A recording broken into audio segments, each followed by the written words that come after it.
passed by multiple cars, as I mentioned earlier on, so Nuoff in a very precarious situation, but he often finds himself in these places. He doesn't qualify as well as he races.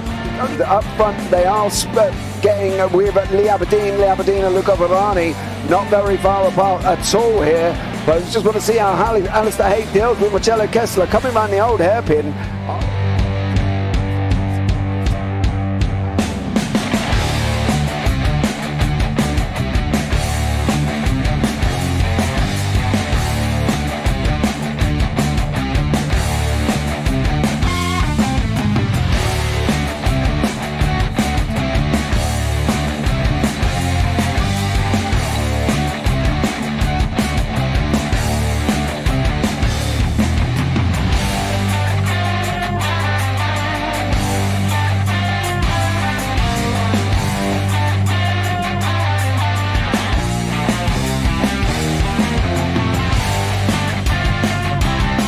I would say it's not the best decision they've ever made, just not having done that under the safety car, really. Yeah, they're taking their pit stop strategies from Ferrari lately or something. What's going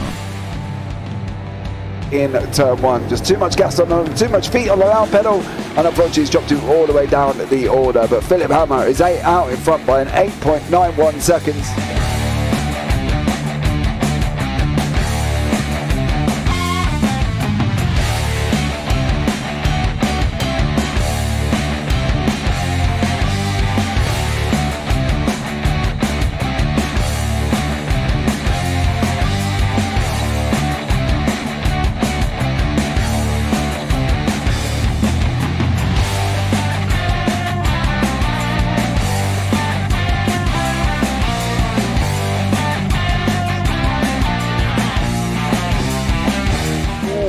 Dan Michael is a wall there, sir. And it definitely doesn't want to be hitting that earlier on as well. Difficult, the understeer is in the dirty air through that final corner because it's such a long corner and you get dragged off into the grass very easily. He'll have the slipstream down towards the chicane. Peterson was briefly alongside, but that slipstream has saved him and kept him in third. Yeah, Varani now lost a little bit of time to Aberdeen, about half a second. Peterson is...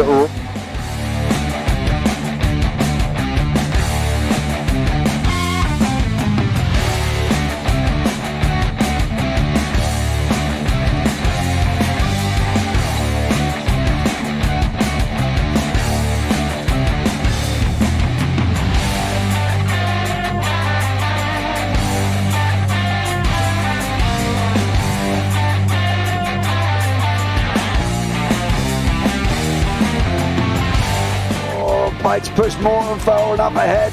He's got out of line. Is now Pike going to have a go at Werrell? Don't push him off. He's in the championship fight. Jack Werrell chasing down Carl Jacklin. Further down, Rob Williams and Chris Barnes. Sensational run outside line now though for the heavy braking zone. Around the outside goes the Audi R8. Look how much Miller's come back into play. Exactly. Miller's still start trouble. He's left on second and change. All of a sudden Miller's back in play.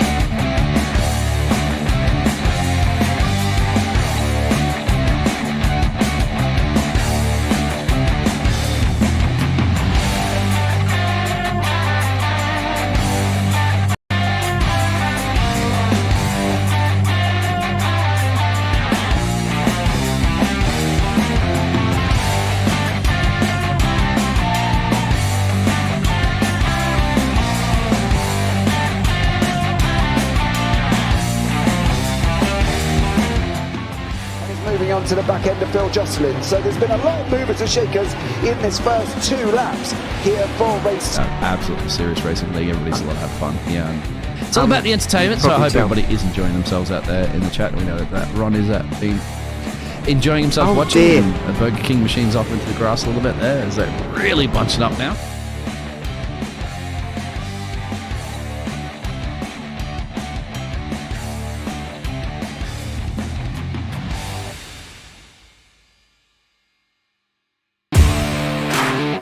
Standing out from the crowd is a challenge. You have the passion, courage, and ambition to do something extraordinary.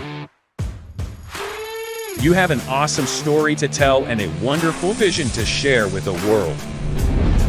At Eddie Videos, we take that vision and turn it into reality so you can be heard above the rest. You need something different, and we give you the ultimate advantage. We can help you transform your ideas, images, and clips into a professional video that brings your message to life and sets a new bar for excellence.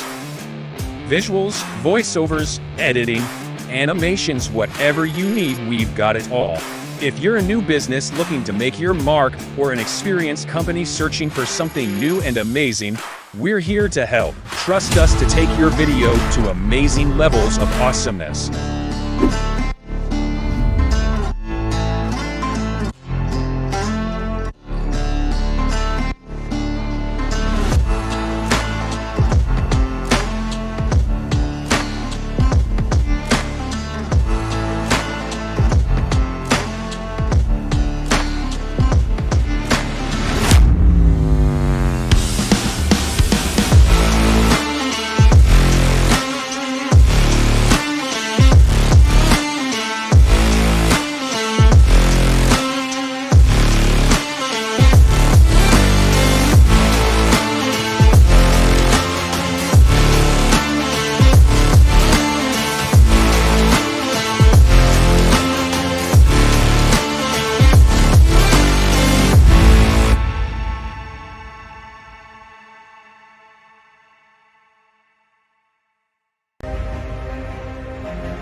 Does he have it? Medeiros is going to get it.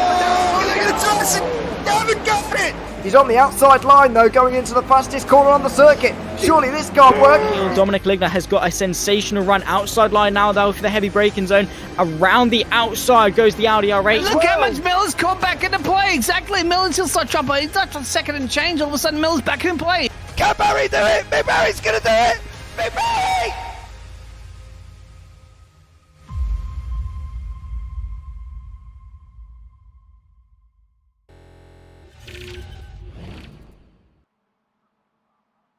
Good evening and welcome back to round 5 of the UK SimRacers live from Suzuka International. I am James Parfitt. I'm going to be joined in the booth once more by Mr. Zach Sweeney, who will be joining me here this evening. The track itself, 5.75 kilometres of epic racing circuit with a massive history here as well. The site of Senna and Prost's incident, of course, going down into the first corner. And we've got the likes of the 130R Spoon Curve and the Casio Triangle all on show for us this evening. What we can do is have a look at the Pro and Am Championships currently at the moment. Here are the Pro standings with Jamie Ayres out in front with Pete Van Gaal on 4.95. Then we've got Tom Griffiths on 4.56, Ewan Bramer on 4.48 with John Sylvester and Miles Owens from the SOB team behind him. Then with Daniel Hunt in 7th, Pete Newman 8th, Steve Pefford in 9th, Charles Kellerman 10th, Martin Sampson is in 11th, Ralph Cullenham 12th, and Darren McLean brings up the rear. In the AM Championship as well, we have got Darrell Wright out in front on 3.44 with Arnold Chagnon. I believe, actually, that is wrong. Arnold Chagnon is on 3.73.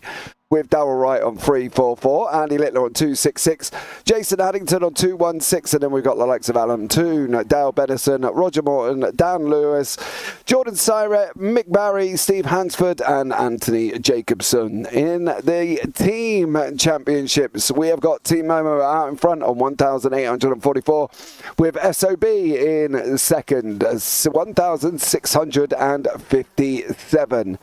Then we've got Work Guard by Result on 7.11, and then iSmart Racing on 6.94, Safeguard by Result on 6.68, Optical Green on 5.25, DOF Reality Sim Racing Studios on 4.45, Pure Sims on 4.08, and Results Clothing iRacing Team on 2.59.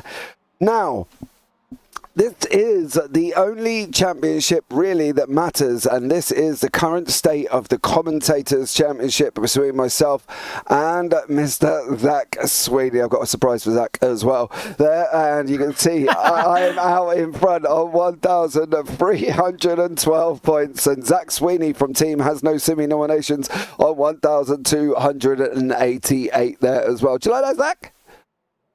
Oh, it's very honest. Yeah, appreciate it. Nice one. Well, my day was going all right. Thanks, James. And yeah, he's not even done me the courtesy to put the rest of the words in capital letters either. He's got Simi Award nominee 2022, and then mine is just has no Simi nominations. Just out of order. Well, I can't put it in capitals. I can't put it in capitals. Well, no, There's nothing to put there. You could have capitalized the N, the S, and the N, but no, you didn't. No, you just disrespected me. Yeah. Yeah, well, it's fine. I see how it is. Because I've been making up ground. I've been I've been closing in the last couple of weeks, and today it's gonna be no different. Because you know what? Because it's such a good circuit, and it's much better than Interlagos. It's not better than Interlagos. Don't even go there. It's not. Yeah, when Interlagos has got a chicane, I fully agree. When Interlagos hasn't got a chicane, no, this is not better than Interlagos. We have just gone into quali. Currently 15 minutes of qualifying up as well. We've got a top 17 reverse for race 2, and then we've got random reverse for race 3, and then we will tell you the reverse later on for race 4. We will need to swap sessions between race 2 and 3. So please bear with us as well. Now we've got a team swap here currently at the moment. Tom Griffiths has joined Team Momo. That's well, that's a development, isn't it, currently at the moment, because we know Steve Hefford was going to be out for a while, but Steve is actually here on track at the moment. I don't believe he's earning points. He's currently sitting down here with a very monster liveried car currently as well, so I'm guessing that he has swapped with Tom Griffiths. Obviously, as we know, Steve has recently had an operation. We didn't think he was going to be back in the car for the whole of the season, but he is currently here on track. So Tom Griffiths will be representing Team Momo, and Steve Hefford has dropped out and will not be representing after that. But we are in qualifying here as well, and let's see how this one turns out. It's Suzuka, Zach. It's an iconic circuit. What can you tell us about it? Well, obviously, it's here in Japan. Matsusaka, I think, is the town or city that's nearby. Obviously, one of the most historic circuits on the Formula One calendar in motorsport in general. Hosted plenty of endurance, single-seaters, GT racing here at Suzuka. It's a brilliant circuit, it must be said, and usually is a driver's favourite unless you're, racing on a controller. Then maybe not so. But those who are the big boys, those have got proper sims, and obviously you must have because you're on iRacing. But anyway, it's so much fun, especially in MX5s, because they're nimble, they're agile, and it's just the circuit that flows so well. The undulation, the S's, the Degnas, the fast corners, the slow corners. It's just a circuit that works really well. But it's also one that will very easily punish a lot of mistakes if you do let it. So everyone's got to be on their A game, of course, bringing them and making sure they don't make a big mistake. One of the biggest mistakes I think we will find is running a little bit wide off the exit of 130R, going onto the AstroTurf, spinning up the rear wheels, destabilising the car, and sending yourself spearing off into the barrier. We see it all too many times when it comes to single-seaters, and I'm sure it probably wouldn't be too different in little club cars like these MX5s, but as far as circuits go for MX5 racing, I have to say Suzuka's definitely got to be up there because of how light and how powerful these cars are. Yeah, I think it's going to be a lot of fun. So I'm looking forward to it. Obviously, track position might be quite important because you're not really on the brakes for that long here at Suzuka, and it's quite windy. So I'd say you would want to make the most of qualifying, get yourself up as many places as possible, and help yourself by not having to do as many overtakes. But all in all, I think we're in for a good 4 races. Yeah, definitely should be as well. We're sort of calculating based off a 2:20 lap time. We're going to get about 7 laps in here this evening as well. Ties with Van Gogh. Van Gogh! I think Ties is an SOB van. Maybe, but he did say no.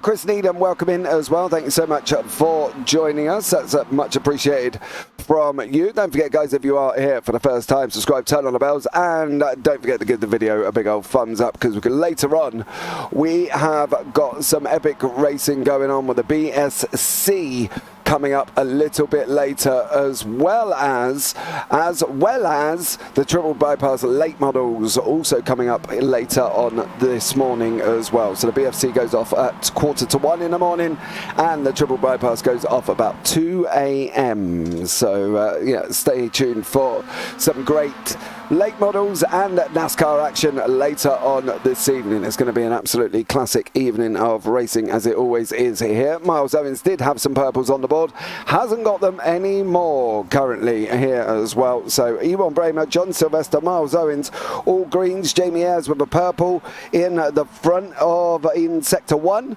before he goes in obviously to the rest of the greens in sectors 2, 3 and 4. Draft, Zach, what do we think going down this long back stretch? Do we think the draft's going to play a part here? Well, judging by how close all the drivers are together, I think it is going to make quite a big difference. Otherwise, they wouldn't be so close. They'd get some space and they'd work with each other a little bit more. But I think the trade-off is going to work. Obviously, you've got that back straight and the pit straight as well. So if you can stay in tow, it's not actually going to, well, of course, it's naturally going to help you, of course. So yeah, you are going to want to be in the slipstream. I didn't think it would take this much of a precedence, but when you've got 3 SOB cars flying information and chopping and changing with the formation to maximize each other's slipstream, it does tell me there is a little bit of that sort of at play. However, overtaking each other into turn 1 probably isn't the best thing to do in qualifying. I have to say I'm a bit surprised because how windy it is, and you obviously don't want to be stuck behind a car, but if it trades off nicely and you can have that slipstream up the ever so slightly uphill back straight, yeah, it probably will pay off for you quite nicely. So yeah, I think that the tow is going to be quite important. It just depends how close you can stay to the car in front through all the twisty bits. Yeah, so Taj, you have got 4 races this evening, 4 15-minute heats here with lap times of 2:23 currently. Good evening, Phil. Welcome in. Evening, James and Zach, he says as well. So your mate has jumped into YouTube chat. You do love a good old combo with Phil every Tuesday, don't you? He's, yeah. Be careful, careful. I'm glad he's staying across the pond, basically, let's put it that way. I prefer him at an arm's reach. Oh, he's not too far away from you, young Zachary. Be careful there, sir. No, he's listening. It's fine. I'm listening to him, so we're all good. I'm safe. Yeah, I don't know. He's all right. It depends. If I'm with Dan gets the stick. Yeah. If I'm with anyone else, I'm the one that gets the stick, so it's fine. I just see how it is. But yeah. It's just a shame because I've got a lot of respect for Phil. I think he's a really nice guy. He just doesn't like me. Can't imagine. Where is Pete? Pete is not out on circuit at the moment. He's only just looks like he's only just joined the session by the looks of it. So he's not out on circuit currently here at this moment in time. So I do apologise. Well, I don't know why I'm apologising. It's down to Pete to apologise.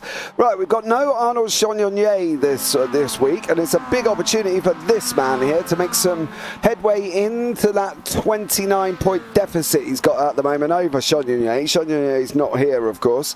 He is away on holiday. I think he's missing the next 3 weeks, if I read it correctly, as well. So that could put Darrell Wright in a nice little championship position going into round 7. I think he'll be back, or round 8. What are we on now? We're on round 5. Are we actually on round 5 already? Yep. Wow. Okay, yeah, I didn't even realise that I'd gone that quickly. Fair enough. Pete Newman, by the way, half a second clear of Tom Griffiths. Yeah, that obviously is going to be a huge thing for Darrell, right? What it does mean is that when Chagnon does return, he's going to need to bring his A game, of course, because you get 2 drop weeks over the course of the season. Obviously, they come into play at different periods in the season, but if they're your 2 worst weeks, they're the ones that get drops when we get to week 12. Obviously, 2 of them, of the 3 that Chagnon is going to miss, he's going to get a free pass for.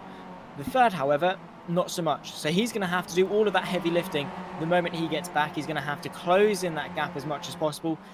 I think it is going to be quite difficult, though, and if Darrell Wright, can sneak in a good reverse grid position, or even in the first race, as long as he can sneak in a good position, that 29 points lead is going to be almost nil. So yeah, I think Darrell Wright is definitely in a very good position. And also, we have got the 3 mini championships with the spring, summer and autumn, or whatever. Yeah, I think it's spring, summer and autumn over the course of the 3 seasons. And then with that, we've also got the umbrella overall championship. So also with that, Chenyonier is going to be losing points to Darryl Wright in that respect also. So yeah, it's going to be quite damaging, but I think in the grand scheme of things, he's still within a chance. It just depends on how he does from round 8 onwards. Definitely there as well. Tom Griffiths sitting in second place as well. Phil's asked you, Zach, there. What's up, Zach? You're not feeling the love today? No, I'm not. No, it's not. And ties with Vangal. Ooh, is he going to race tonight? Well, he's in voice chat with the boys, and he's in the sessions, so I don't know, if I'm honest with you, Ties. I can't answer that question, I'm afraid. So it's possible, but he may not here as well.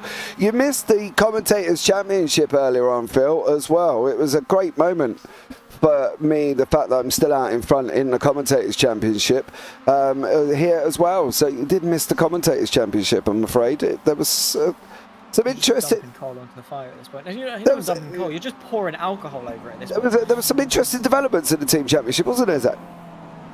Well, basically, me and James have been... We've signed new contracts for our respective Commentators esports teams. And basically, I've been signed for that one random guy on F121 who thinks he's Mercedes AMG esports team and has made an esports account with his friends that's got a little clan tag at the end of his name. That's who I've signed for. And then James has gone, yeah, now I'm going to sign for an F1 esports team. That's basically the equivalent of what he's done. He's called his esports name. He's gone, oh, look at me. I'm James Parfitt and I got nominated for the top 5 Simi nominations. And Thank he's you. put in me. He's put for me has no Simio nominations, and he's not even being respectful to his employees, by the way. This is the workplace we've got here at JPB. He's not even giving me capital letters. The disrespect from this man, and he will have the audacity to look a teenager in the eye and say, respect your elders. This, it's cause for a revolution, all right, an uprising from the millennials and the Gen Zs to come back. The greys, because that's what you are, James Parfitt. You're a grey man. Oh dear. Inside and out. Well, never mind. You'll get over it, I'm sure. If you can't have fun while we're doing this, what's the point? Pete Van Gore, I know. Be there at 8:45. I heard from Pete. He's gonna race tonight around 21:45. Okay, so that's 21. That's got to be CET then, I'm guessing.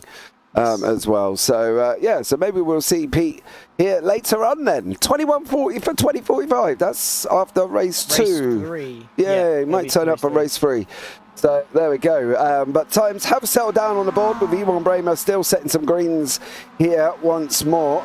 He is currently on lap 4 of his evening's qualifying. Now, does that bode well for the race that we're only going to get 5? No, we should get more than 5 laps. Easy. Well, 15 divided by 2.5 is 7. Yeah. Phil said, well, you should respect your elders, Zach, you whippersnapper. I don't even know what a whippersnapper... Well, it's a wipersnapper respell, anyway.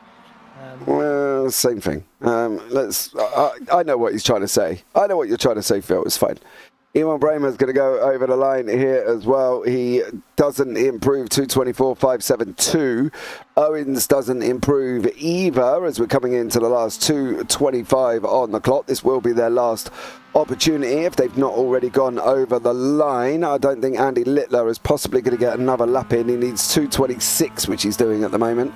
And that isn't enough to get over the line. I think everybody from around about 11th should get over the line, but everybody behind that, which is 16th and below, is not going to get over the line here as well.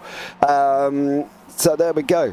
It's going to be interesting, I think, here. Dunlop. I do like Dunlop curve.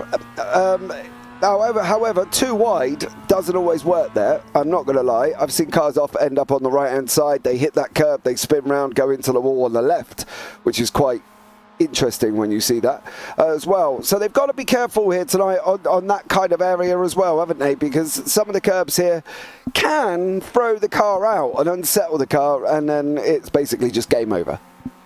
Oh, it is. I think most notably probably Spoon is quite bad for that. Obviously, it's a double apex left-hander, and you're carrying... in all fairness, a lot of speed through. It's essentially is a U-turn, but you are carrying an insane amount of speed through that corner. And if you turn in too early, clip the inside curb, you can unsettle the car, get a little bit shaky, go into the outside. You can hit this curb a little bit too much and get the rear end out a little bit. In some regards, actually, it does help the rotation of the car. But if too extreme, obviously there's balance next to things. Too extreme and you're just going to go around. And then obviously for the second apex, you go over that curb, it can spit you out. And obviously the final curb, you touch that and you're in the gravel, and then you're gone, and then you're in the barrier, and then it's race over. Pretty much in that order. But in terms of curbs, yeah, Suzuka is a little bit awkward in that one, mainly because obviously the high speed corners, you don't want to be destabilizing the car in any shape or form, because of how easily it is for the car to then just spear off into a barrier. So with Suzuka obviously having massive amounts of high speed and mid speed corners where the car is under a lot of lateral grip, just don't touch the curb unless the car is firm and you're confident it can take the curb to help the rotation. Through Dunlop, obviously, it is just, Dunlop, it's one of those where you have to turn at the exact point. And when you do, oh my goodness, do you feel like you're Lewis Hamilton? The moment you don't, you feel like you're Romain Grosjean. Those are the two extremes. You either turn in at the perfect point and get the apex, or you run off and you're into the barrier. Interesting. But Pete Newman is out in front with Tom Griffiths in second, Steve Hefford third, Jamie Ayres fourth, Daniel Hunt fifth, John Sylvester sixth, V1 Bramer seventh, Miles Owens eighth, Ralph Cullen ninth, Darrell Wright 10th, Charles Kellerman 11th, and then Jason Haddington down in 12th place. Then beyond that, we've got Darrell McLean, Mick Barry, Dan Lewis, Andy Littler, Sir Alan Toon, and obviously we know PVG is not here this evening either, so no Pete Van Gaal. Not yet anyway, so let's see what happens when he comes in. Is he going to come in with a flurry? Is it going to see PVG winning race 3 and race 4? Well, time will tell, and we will find out here as well, as we're just waiting for the cars to get on to the track and take their position there as well. Phil, be nice. He's a minor. Oh my goodness. He's on his way, young Zach. He's on his way. Be careful. I'm going to hide. I'm going to run. I'm going to scream and hope that no one called Phil comes in. My college student's called Phil. He's a lovely guy. Why can't they all be like that? What college do you go to? I don't go any anymore. I can tell you what nursery I went to, but... Yeah, I don't go to that college anymore. I don't.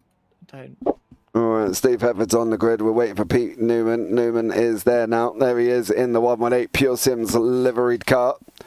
Let's see here as we're just about to go racing for the first 15 minutes of action here in race 1 with the UkSimracers MX5 live on JPB Broadcasting YouTube channel with myself, James Parfitt, and Zach Sweeney, guiding you all through that action once more. We are now going to be underway. The lights are going to be coming on. How is this going to work down into turn 1? There's wheel spin at the back there as well. The lights are on 5. Here we go. We are green, and it's Pete Newman out in front currently at the moment. No changes of position whatsoever. Currently with Darren McLean apart, the only one who's bounced up 2 places. Daniel Hunt also up 1 as well, but it is Pete Newman into turn 1, getting an absolutely stellar start. John Sylvester behind him as well with the SOB of E1 Bramer, Miles Owens. Ralph Cullen and Darrell Wright also fighting it out here. Can Sylvester get up the inside of Ayres as they go up through that snake section of this circuit? That left, that right, then we've got another left, then we've got another right, and then we've got Dunlop, and he's off already. Oh my goodness, that was scary. He almost very easily could have come into the path of multiple cars. Thankfully, he's managed to settle into a nice little gap there. John Sylvester, though, a huge mistake. Very easily recovered, though. He made it look like light work. It definitely is not. There's round, though. That is Charles Kellerman having a spin at Dunlop. And what did I say? You get it marginally wrong, and you get it very, very wrong, James. Yeah, you definitely do here. Me and you, we forgot to pick our winners. I didn't. I put it in YouTube chat. Oh, okay, Pete Newman. That's just rude, considering he's out in front. You should have said. Yeah, I know, but then the lights come on and I didn't want to ruin your thunder. So oh, okay. Right, well, I'm going to... do you know what? I'm just going to go with the front here as well. I'm going with Tom Griffiths. Come on. Do you know what? Steve Hefford's doing really well on his return. Yeah, he is currently at the moment sitting in third place, battling it out nicely as these cars go round 200R down into Spoon. And Newman is out in front here, and we're still on lap 1. We got that long left-hander of Spoon. Newman takes it out onto the curb. He's looking for the curb on the inside. He does manage just to make contact of it. And now we've got this run down the back stretch. This is where the draft's going to play a part. This is where Steve Hefford is going to get onto the back of Tom Griffiths. Is Tom Griffiths going to close that gap onto Pete Newman? He is. It's coming down on the left-hand side. We've now dropped down below 2 tenths. Hefford pokes his nose out. Is he going to make the move into the left-hander? He's not. On the run down into Casio Triangle now, and we've still got Newman, Griffiths, Hefford, Hunt, and also Jamie Ayres battling it out here for the top 5 spots. So no change there, but that was the kind of a draft train going down. We do, obviously a little bit similar to what we saw in qualifying, so follow the leader really is the general consensus. Don't lose the slipstream. Surprising at a circuit like Suzuka because none of it is straight, but it is very, very useful. And look at this, Pete Newman already under a bit of pressure. Here comes Tom Griffiths, newly signed of course for Momo. Let's see what he can do on the team debut. Outside line of turn number 1, and the Pure Sims driver holds firm. The up and under is quite powerful there, but Tom Griffiths has got to be very careful because Steve Hefford, Daniel Hunt are all going to be looking very interested. As soon as a gap opens up on the inside, you can bet they're going to fill it. Oh yeah, they're definitely not going to stand around and need a king's invitation, I can tell you that much. They're going to poke their nose in, they're going to get up beside you, and you're going to lose that place. You know, you leave your front door open, you're going to get robbed. You leave a space and you're definitely going to get burgled. So they've got to be careful here as well. It looks like Jason Haddington's had a moment for Air Smart, and he's dropped all the way down into 13th currently. He's just lost another place to Darren McLean in the AM fight. It is Darrell Wright out in front, cruising along nicely. He's got about 2.9 seconds. We did say that big old gap, the fact that Chardonnier's not here, and Darrell Wright can capitalise. We've got the front 7 all on the same piece of the circuit. There they all are, cruising down now up into the hairpin here. It could be anyone's race at this moment in time. Hefford is the one who's looking closer over at Griffiths. Griffiths not really closing onto the back of Newman at the moment. He's more defended from Hefford at the moment. He is, yeah, but I mean, it's that thing when you're in a trend like this, you're trying to look forward, you're trying to look backwards, and you're not really focusing on your drive, and it is just a case of maybe trying to fixate on a point, but you can't even do that. You can't really focus on anything, because the moment you do, the other thing that you've sort of put into the back of your mind will then come and bite you in the backside. The only one really that's obviously it sounds trivial. Oh, that's a mistake though. Newman's wide, and because everyone's in a train, he's just going to tumble down to 3rd place, 4th place even. Yeah, he dropped in below Daniel Hunt there as well. He made a mistake out of Spoon. Hunt, Griffiths and Hefford all said, "Thank you very much, dear sir."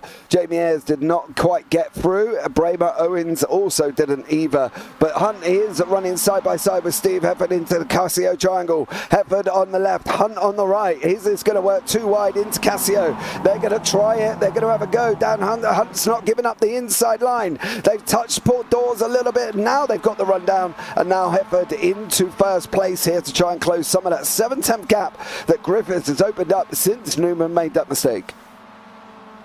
Yeah, it's a nice healthy margin for Tom Griffiths. Obviously, nothing set in stone, but a good margin to have nonetheless. Inside line, of course, for Pete Newman. He's trying to launch a counter-attack, get himself back on the podium. Daniel Hunt squeezes him to the inside of turn 1. Tries to go the long way around as well. Jamie Ayres looking quite flaunting in the background, and there's a spin, and it's, oh my goodness me, Pete Newman has a spin. He goes round on the apex of turn number 2, rejoins, and he's in P9. Pete Newman, 2 very costly mistakes in the span of half a lap. That, oh wow. Yeah, not the thing that he's going to want to see. No, definitely not there as well. But the question was it done on his own, or was there contact with Dan Hunt? That's the problem. On the curb, maybe. That's my best guess. I mean, I'll be honest, if I was in Dan Hunt's situation here, I would not try and go around the outside. But it was sort of half-hearted from Newman, and there was contact. It wasn't Daniel's fault, though. Yeah, Newman did hit the curb. He unsettled the car on the way into turn 1. Griffiths is out in front by 6 tenths currently here with Hefford, Hunt, Ayres behind him. They're dropping off the SOBs of Bramer and Owens. John Sylvester is now climbing over the back of Pete Newman. Dan Hunt has just nearly lost that position to Ayres. Ayres went up beside him into the run, into the hairpin. Yeah, Hunt is on the grass in that 07 red and white liveried MX5. And then, of course, the recognisable red with black writing of Ayres on the right. They're going to be running down into Spoon. Round 200 they go. Dropping into Spoon now. Are they going to be able to get... Is Ayres going to be able to get up the inside? He's not this time around, but Griffiths is looking tasty out in front at the moment. 6/10 gap. Yeah, as I said, it's quite a healthy one to have. Good margin built. And as long as he can keep chipping away at it, he's only going to be doing himself favours. So usually when you see drivers take to a new team, it takes a while for them to bed in really with it. But it seems that Tom Griffiths is not wetting around whatsoever, being the Momo outfit. Obviously, with our experience with him this year, he's been exclusively a privateer and taken to Momo, obviously, the reigning champions, the veterans, the championship leaders in the team championship. And, you know, a team that he's been fighting tooth and nail for you know, the duration of this year in iRacing.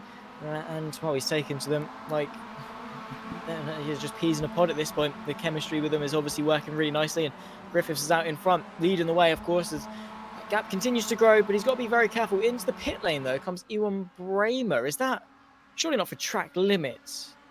I don't know if that's track limits already, or if he hasn't stuck enough fuel in, because he is stopping there, I'm not going to lie. Hunt and Ayres still battling away as they go running around turn 1. Sylvester has gone through over... no, he hasn't jumped Pete Newman, sorry. Newman's jumped down right, so Sylvester's now going to have a go at right further down the order here for 9th and 10th overall. He's going to want to try and clear that as well. He doesn't want to let Newman get away. He's got to try and stick with him as soon as he can. But Hunt and Ayres fighting this out once more. Hereford has closed that gap down to about 4/10 currently. 7 minutes on the clock on lap 4. They're going to get about 3 more laps in before we end off the race 1 for the first 15 minutes here. And let's see how this one turns out. Question, can Griffiths hold on from Hereford? That will be the interesting thing as we go into the last 6 minutes and 40 seconds. Yeah, not long left to go, of course. Already halfway through, which is what I love about the MX5s in all fairness. Short, sharp, sweet.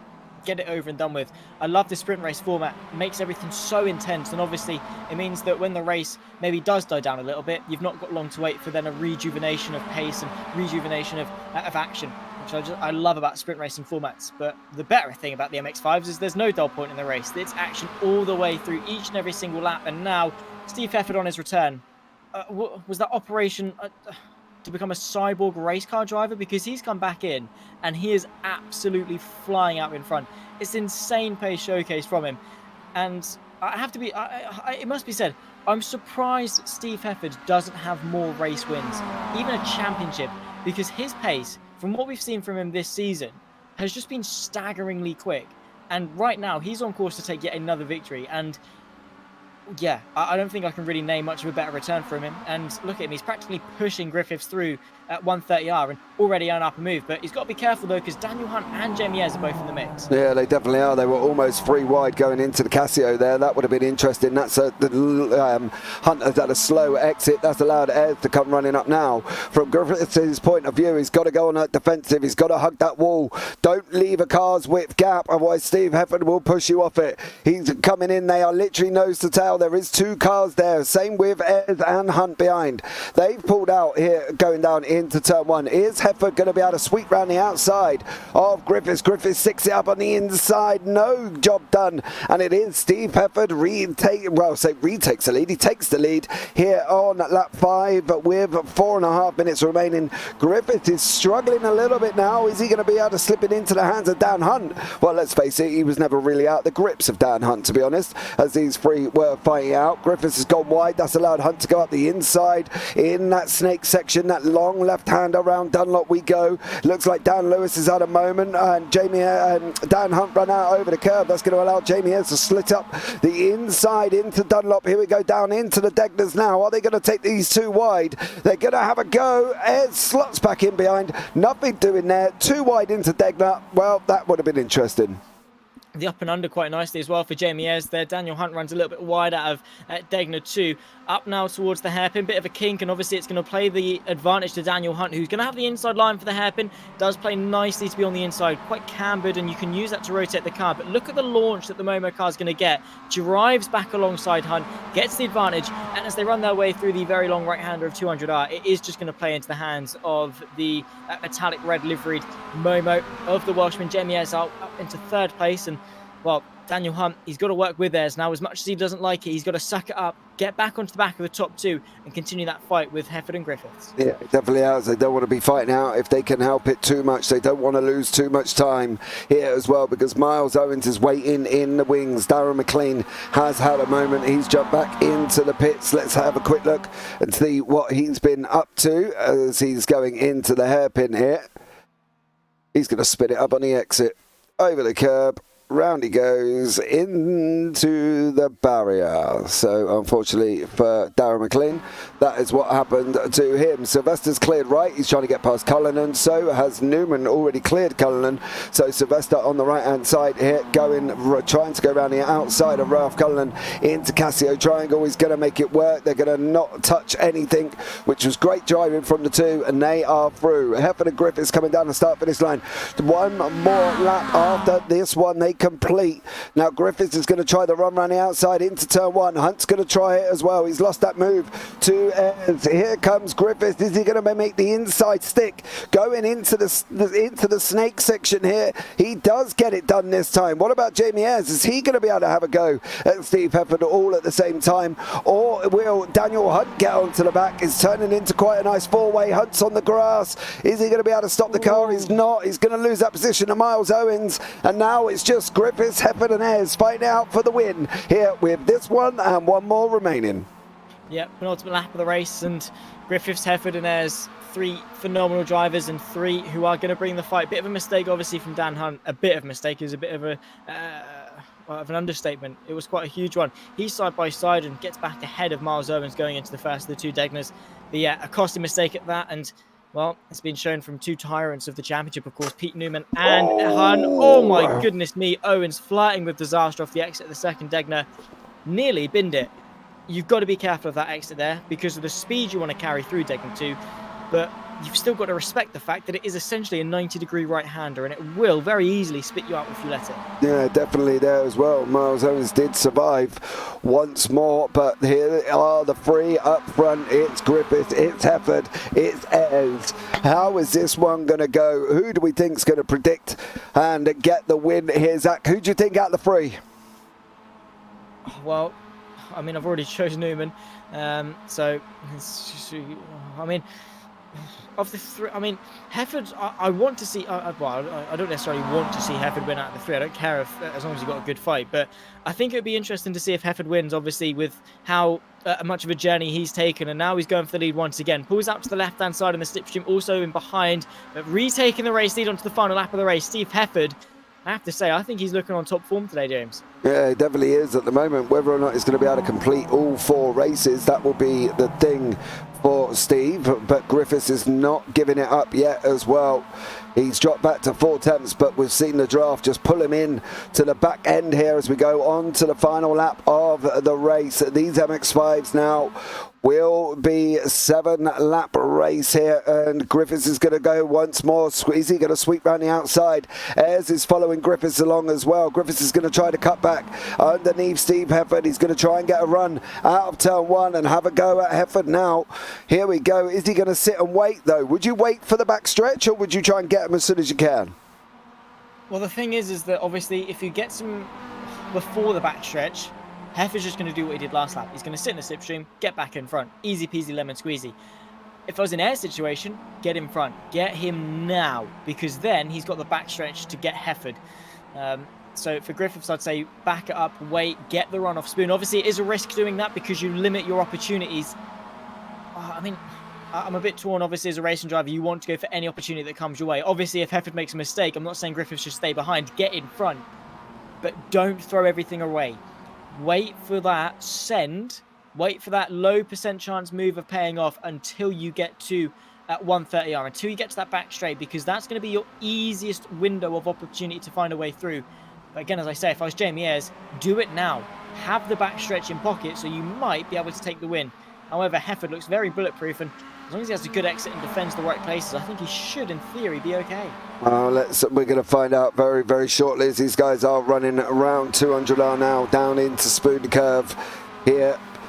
Is this going to be Griffiths' moment? He's got to get the run out of Spoon. He's got to get it done cleanly. He's got a different line to Steve Hefford. It looks like he's going to gain some time here as well. The gap's down to 2.5 tenths. Here it comes now. Are we going to see the weaving across the track? We're not from Steve Hefford. Are we see Griffiths going to sweep around the outside? Is he going to send it too wide into 130R here? We got Griffiths in the 16 on the left. Hefford on the right. Hefford's got nowhere to go. He can't slot back in. Griffiths is going to run him around the outside. He's going to get him into Casio Triangle. So is Jamie Ayres. They push Steve Hefford out. Is Hefford going to end up down in 3rd place currently at the moment? Griffiths just park it on the exit. Now he's got to run around the inside wall. He's got to keep that right-hander. Take the shortest route you possibly can. And it should be Tom Griffiths is going to get that win as he comes down to the line. Griffiths here over Hefford, over Ayres, over Hunt. And it is Tom Griffiths who takes the win here in race 1. What an absolute flyer. Darrell Wright's going to come over the line and take that victory for the AMS with Barry and Haddington behind him. But that was a stellar ending, and Griffiths did manage to hold on. Yeah, he did. What a great debut for Momo. Really impressive and doing Tom Griffiths things, essentially. He's just so insanely quick. And he's proved that once again here today. Steve Hefford, a really good return. The fact he was in that fight for the lead, leading the final lap as well, just goes to show how good of a driver he is. Jamie Ayres and Dan Hunt up there in the mix as well. Really promising stuff. Really good racing as well. So promising signs ahead. Yeah, and we've still got Ewan Bramer out on track currently as he's finishing up his lap. The last man on the circuit will be Dan Lewis. Lewis is coming round Spoon here, and Bramer from SOB goes over the line and finishes up here. Alan Toon finishes as well, and Charles Kellerman. And then we've got Dan Lewis, who is in a very, very damaged looking car there. And this is why he has done some of what he's done into Casio.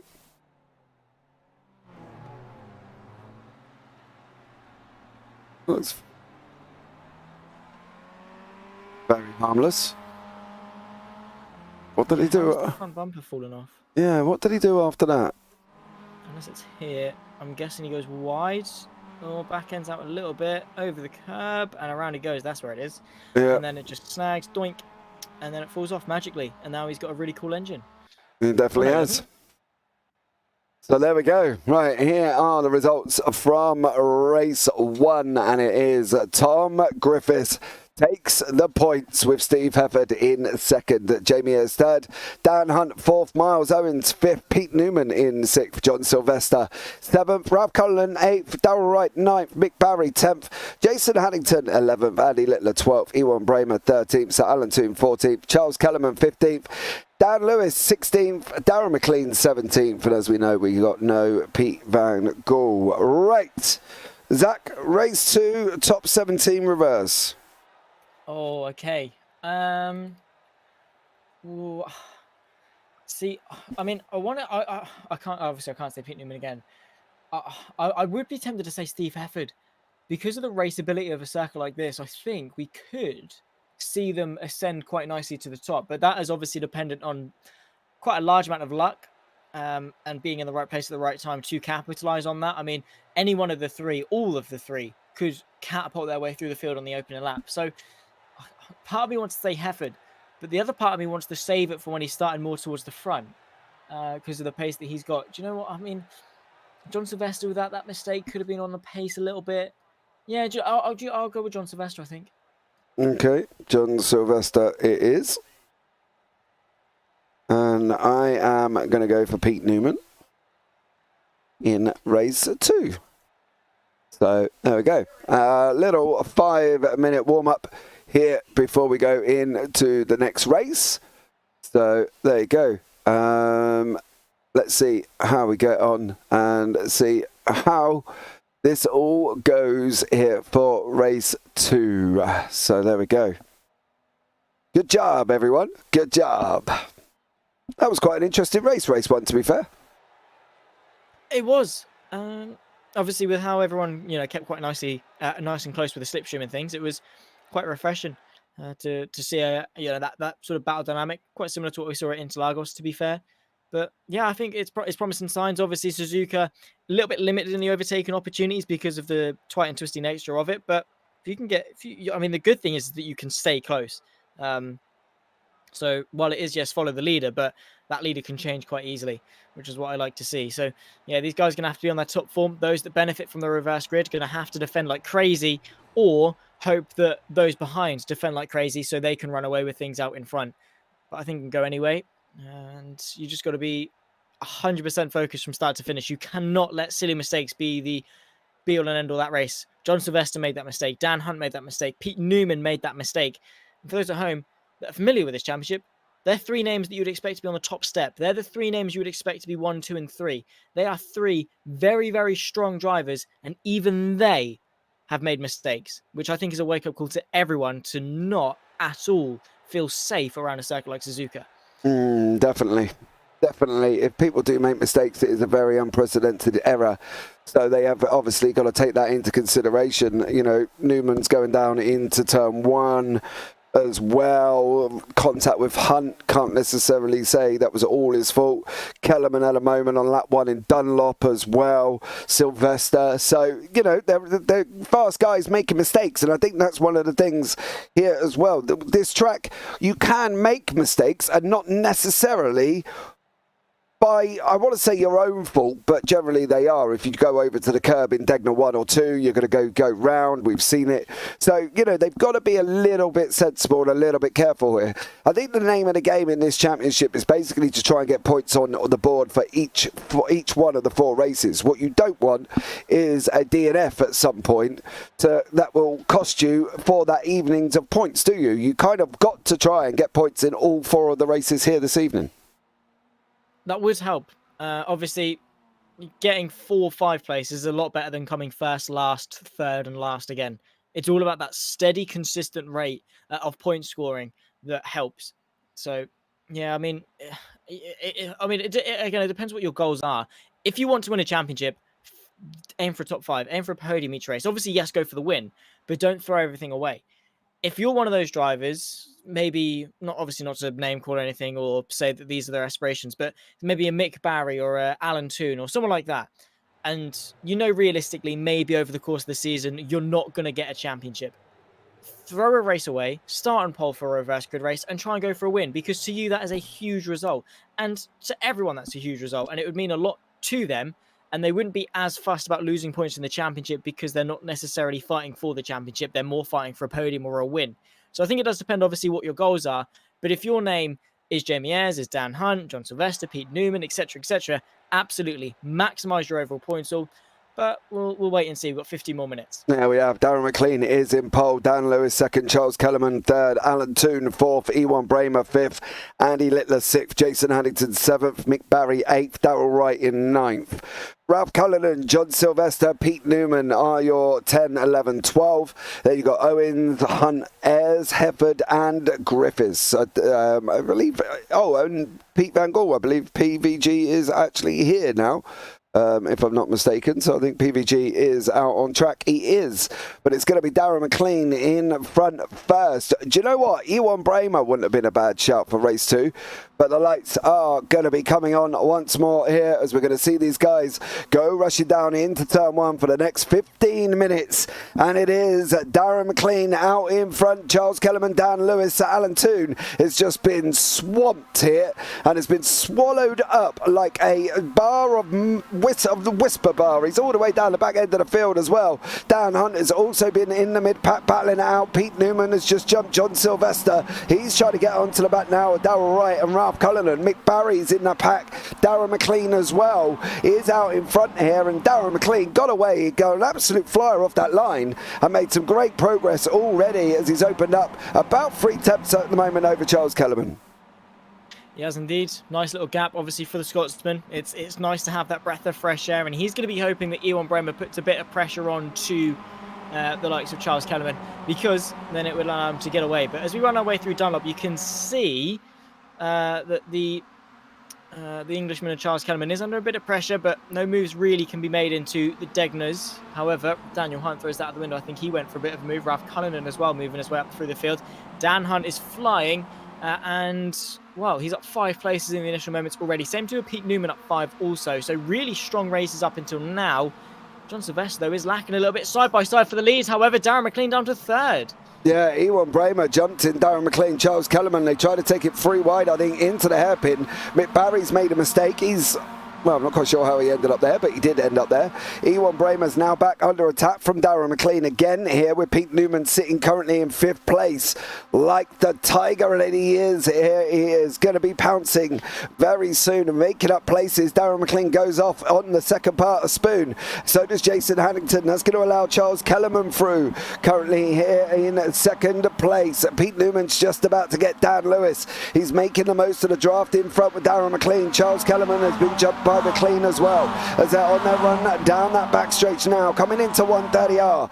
We are 2 wide, 2 deep, 3 deep, 4 deep at some points, as they all are now settling in. Jamie Ayres pulled out as well.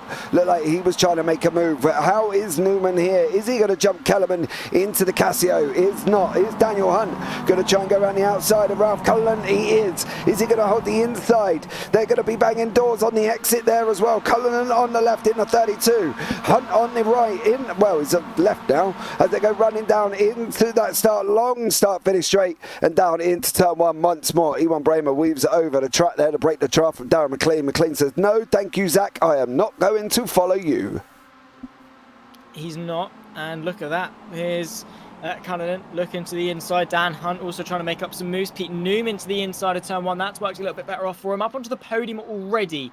Brilliant start. A little bit wide from a couple of cars in the background. I think Darrell Wright has gone a little bit wide. You can see there in the green and black striped MX5. Nice little racing stripe down the middle of that of the MX5. So far, it's been a brilliant track and car combo. But look at Ewan Bramer flying out in front, a second half clear of the rest of the field, and that is a perfect gap to have. But look at that up and under from Pete Newman through Dunlop. Sensational move. And now Charles Kellerman wants a bit of the action as well from up opposite Darren McLean. Oh no, he's a passenger. He's spun contact. And that, who was that maybe he made contact with? Kellerman and Cullinan. Say that 5 times fast. I can't even say it once slow, so no, I would not wish to say that 5 times fast, but it was Kellerman and Cullinan. Kellerman and Cullinan. Yeah, this is what Ralph saw here. There's Kellerman. He's gone left, he's gone right, and he did just miss it, mind you. Wow. That is impressive. That is reflexes. That is spidey sense from Kellerman, because the fact Kellerman that or Cullinan? Kellerman did not have spidey senses because he binned it. But Cullinan, really impressive stuff, because he sort of preempted that and slammed on the brakes side by side as well. John Sylvester with Jamie Ayres on his left-hand side going through Spoon finds his way up now into 6th place. But yeah, the fact that he just knew it was going to happen, slammed on his brakes and avoided an incident rather than going into that flat out. He gave himself time to evaluate and has now really worked out for him, because he's kept that 5th place and he's kept those 5 places gained. Under a little bit of pressure though, because Jamie Ayres has moved his way up past him, and also following him through with John Sylvester going through 130R. Nice bit of racing there. Steve Hefford onto the scene as well. Yeah, these guys are battling it out consistently here. McLean and Hunt has gone into 3rd. What about Newman? And he's not making inroads on Bramer. Owens, Cullinan and Hefford. Hefford's up 9 places, sitting in 7th, chasing down John Sylvester here as well. But it is, where is Newman going to get to? What about Miles Owens? Is he going to be able to get past the Irishman here and make a way through for Ralph Cullen? He's pulled out onto the right-hand side. He's going to send it deep into turn 1. He's not going to be able to get it done this time. This gap up front is down to half a second, young Zach. Oh, not much in it whatsoever.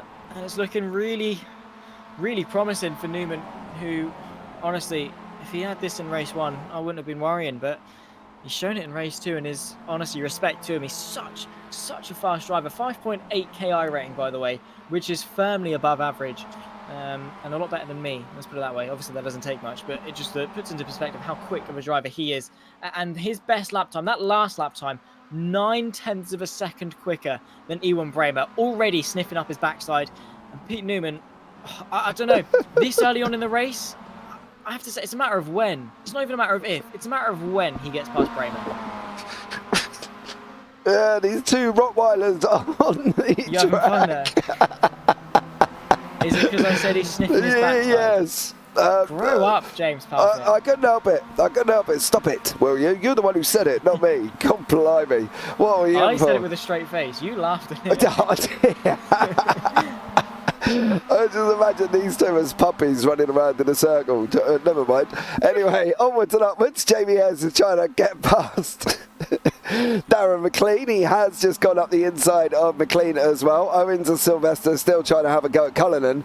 But this battle here is nose to tail now. This is it. I think this is where Putin is going to take this lead. He's going to have the inside line going into 130. We go under the bridge.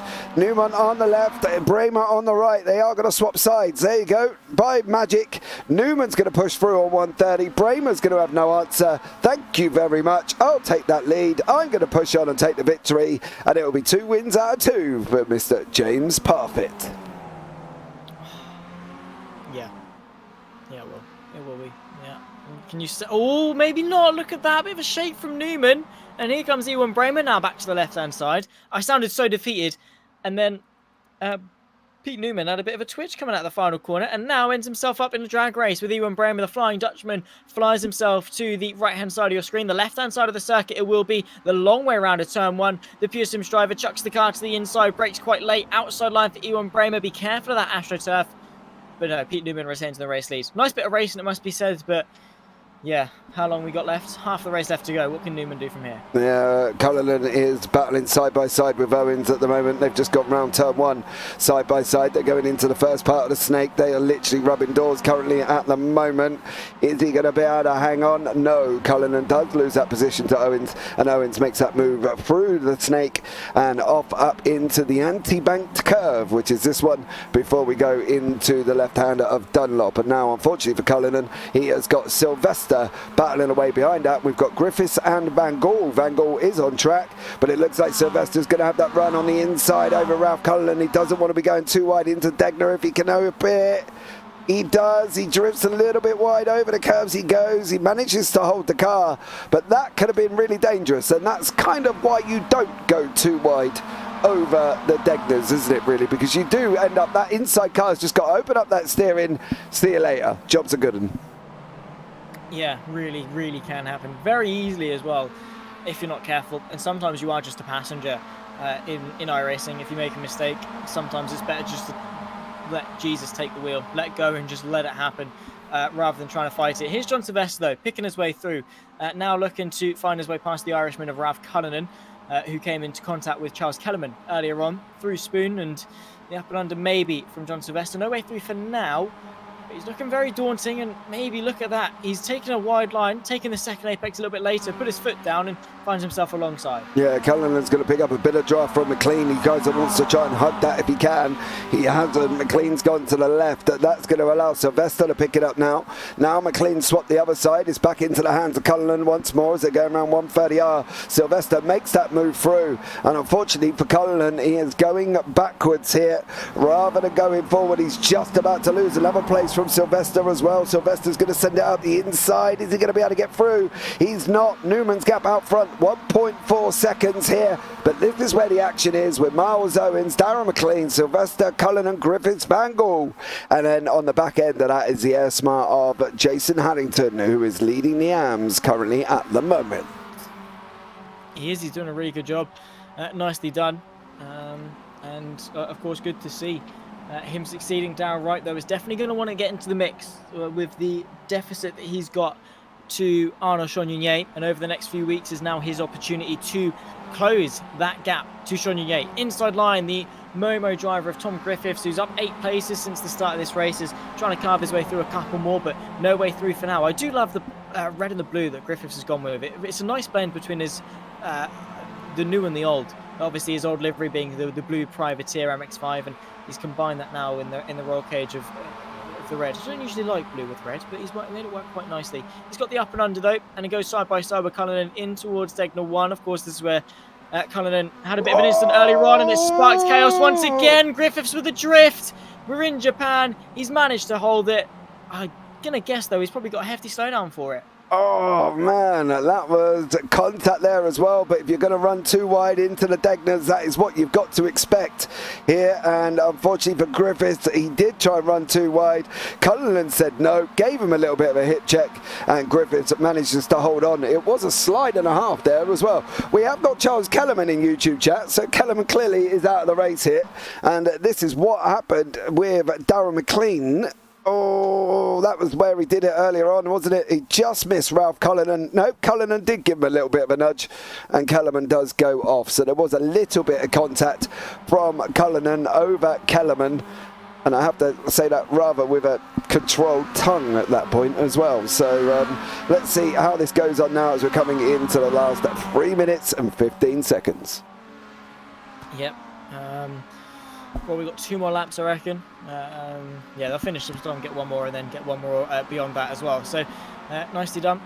And so far, so good in terms of race 2. Hopefully more for race 3 and 4 as well to come after this. 4 races in store for you for the UkSimracers MX5 Summer Series Round 5 of the second season of 2023. Really been a good start to it. Already round 5. It goes so quickly these Tuesdays. And now Steve Hefford is under a bit of pressure from Miles Owens. Up 12 places since the start of the race. And he's blocking off the inside. The SOB car looks to find the gap, but has to eventually pull out to the left and go the long way round. Massive, massive gap between the 2 cars. And that could allow Miles Owens to get the up and under. He's backed out of it though. And Hefford's able to hang on for now. Yeah, Hefford is hanging on here from Owens with Hunt and Bramer and Newman in the lead here. But it is, what is Owens going to be able to do? They've got this one and one more before we come over for the finishing line. The checkered flag, the pinnacle of motorsport. What you want to see going across the line is the checkered flag, of course. And Pete Newman is looking like he will see that one. I love Charles Kellerman there. He's just put, sorry, Ralph, in YouTube chat.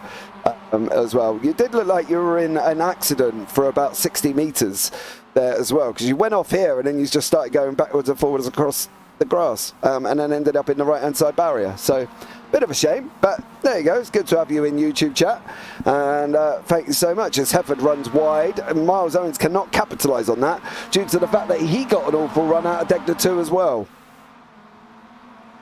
He did, and it is an important corner. People sleep on it as, you know, just another corner on the track. It's so important. It's so good for carrying speed through, so good for setting up a move, and it's satisfying to get right. But it is also one that sets you up for that kink into the hairpin. Quite a good overtaking opportunity if you are close enough. So it is good to make sure you are nailing it. And the overall grand scheme of things, if you can nail every corner, you're probably a little bit, you're probably quick anyway. So you probably won't even need to make any overtakes. But that's besides the point. Miles Owens at the moment under a little bit of pressure from his teammate. I'm sure he's not going to keel over and just allow him through. A bit of an issue there, sideways in the background, and that is Tom Griffiths. Griffiths off into the spoon. Unfortunately for Griffiths there. He's off into spoon. Jamie Ayres has also been off as well. Was there contact with Pete Van Gaal?